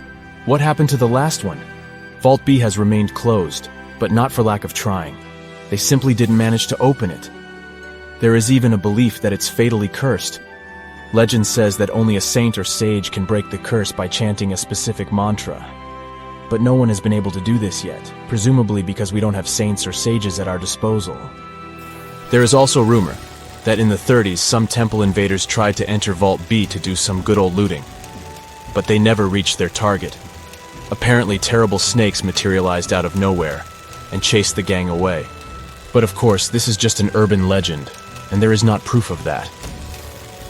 However, it is said that the Auditor General dealing with the temple claimed that Vault B had been opened at least 7 times since 1990, and nothing bad happened to anyone who entered. Who knows? Maybe we should send Indiana Jones to check it out. The First Emperor's Tomb. Deep under a hill, completely undisturbed and surrounded by dangerous traps, lies an ancient 2,000-year-old tomb. It belongs to Qin Shi Huang, the first emperor of China. He was born in the Qin state and became king when he was just a boy. But when he grew up and gained full power, he united the warring states ancient China was divided into by conquering them. After that, he created the Qin dynasty. When he died in 210 BCE, they buried him deep underground in a massive tomb. And when I say massive, I mean massive! Back in 1974, some farmers in Xi'an, China, stumbled upon something strange while digging a well, a huge terracotta soldier. This discovery led to an extensive archaeological dig that has continued for over 40 years, revealing a collection of thousands of clay soldiers. The unique thing about these soldiers is that each one has its own unique features, from hairstyles to facial expressions. It's believed that there could be up to 8,000 of these soldiers, but only 2,000 have been found so far. Interestingly, the central tomb, which is believed to be the resting place of the emperor, is still untouched. In ancient records, there are references to a vast underground city that the emperor built, complete with scenic towers, palaces, and whatnot. Sima Qian, a Han Dynasty historian, wrote that the tomb was adorned with treasures and had space for hundreds of officials, but the lack of technology to properly examine the site is what's holding things up. Qin Shi Huang was surrounded by liquid mercury in his tomb, with two of the streams representing the major rivers of China, Yellow River and Yangtze. The ancient Chinese believed that mercury could provide immortality, but it could have also caused the emperor's death since he regularly took mercury pills to prolong his life. The dangerous levels of mercury contamination in the soil near the tomb are the main reason why scientists are reluctant to explore it. It could be very dangerous both for people and for the environment. Now, if I had to choose which door to open, I'd probably go for the one that doesn't lead to a tomb surrounded by poisonous mercury. Call me crazy, but I'd like to avoid any potential health hazards.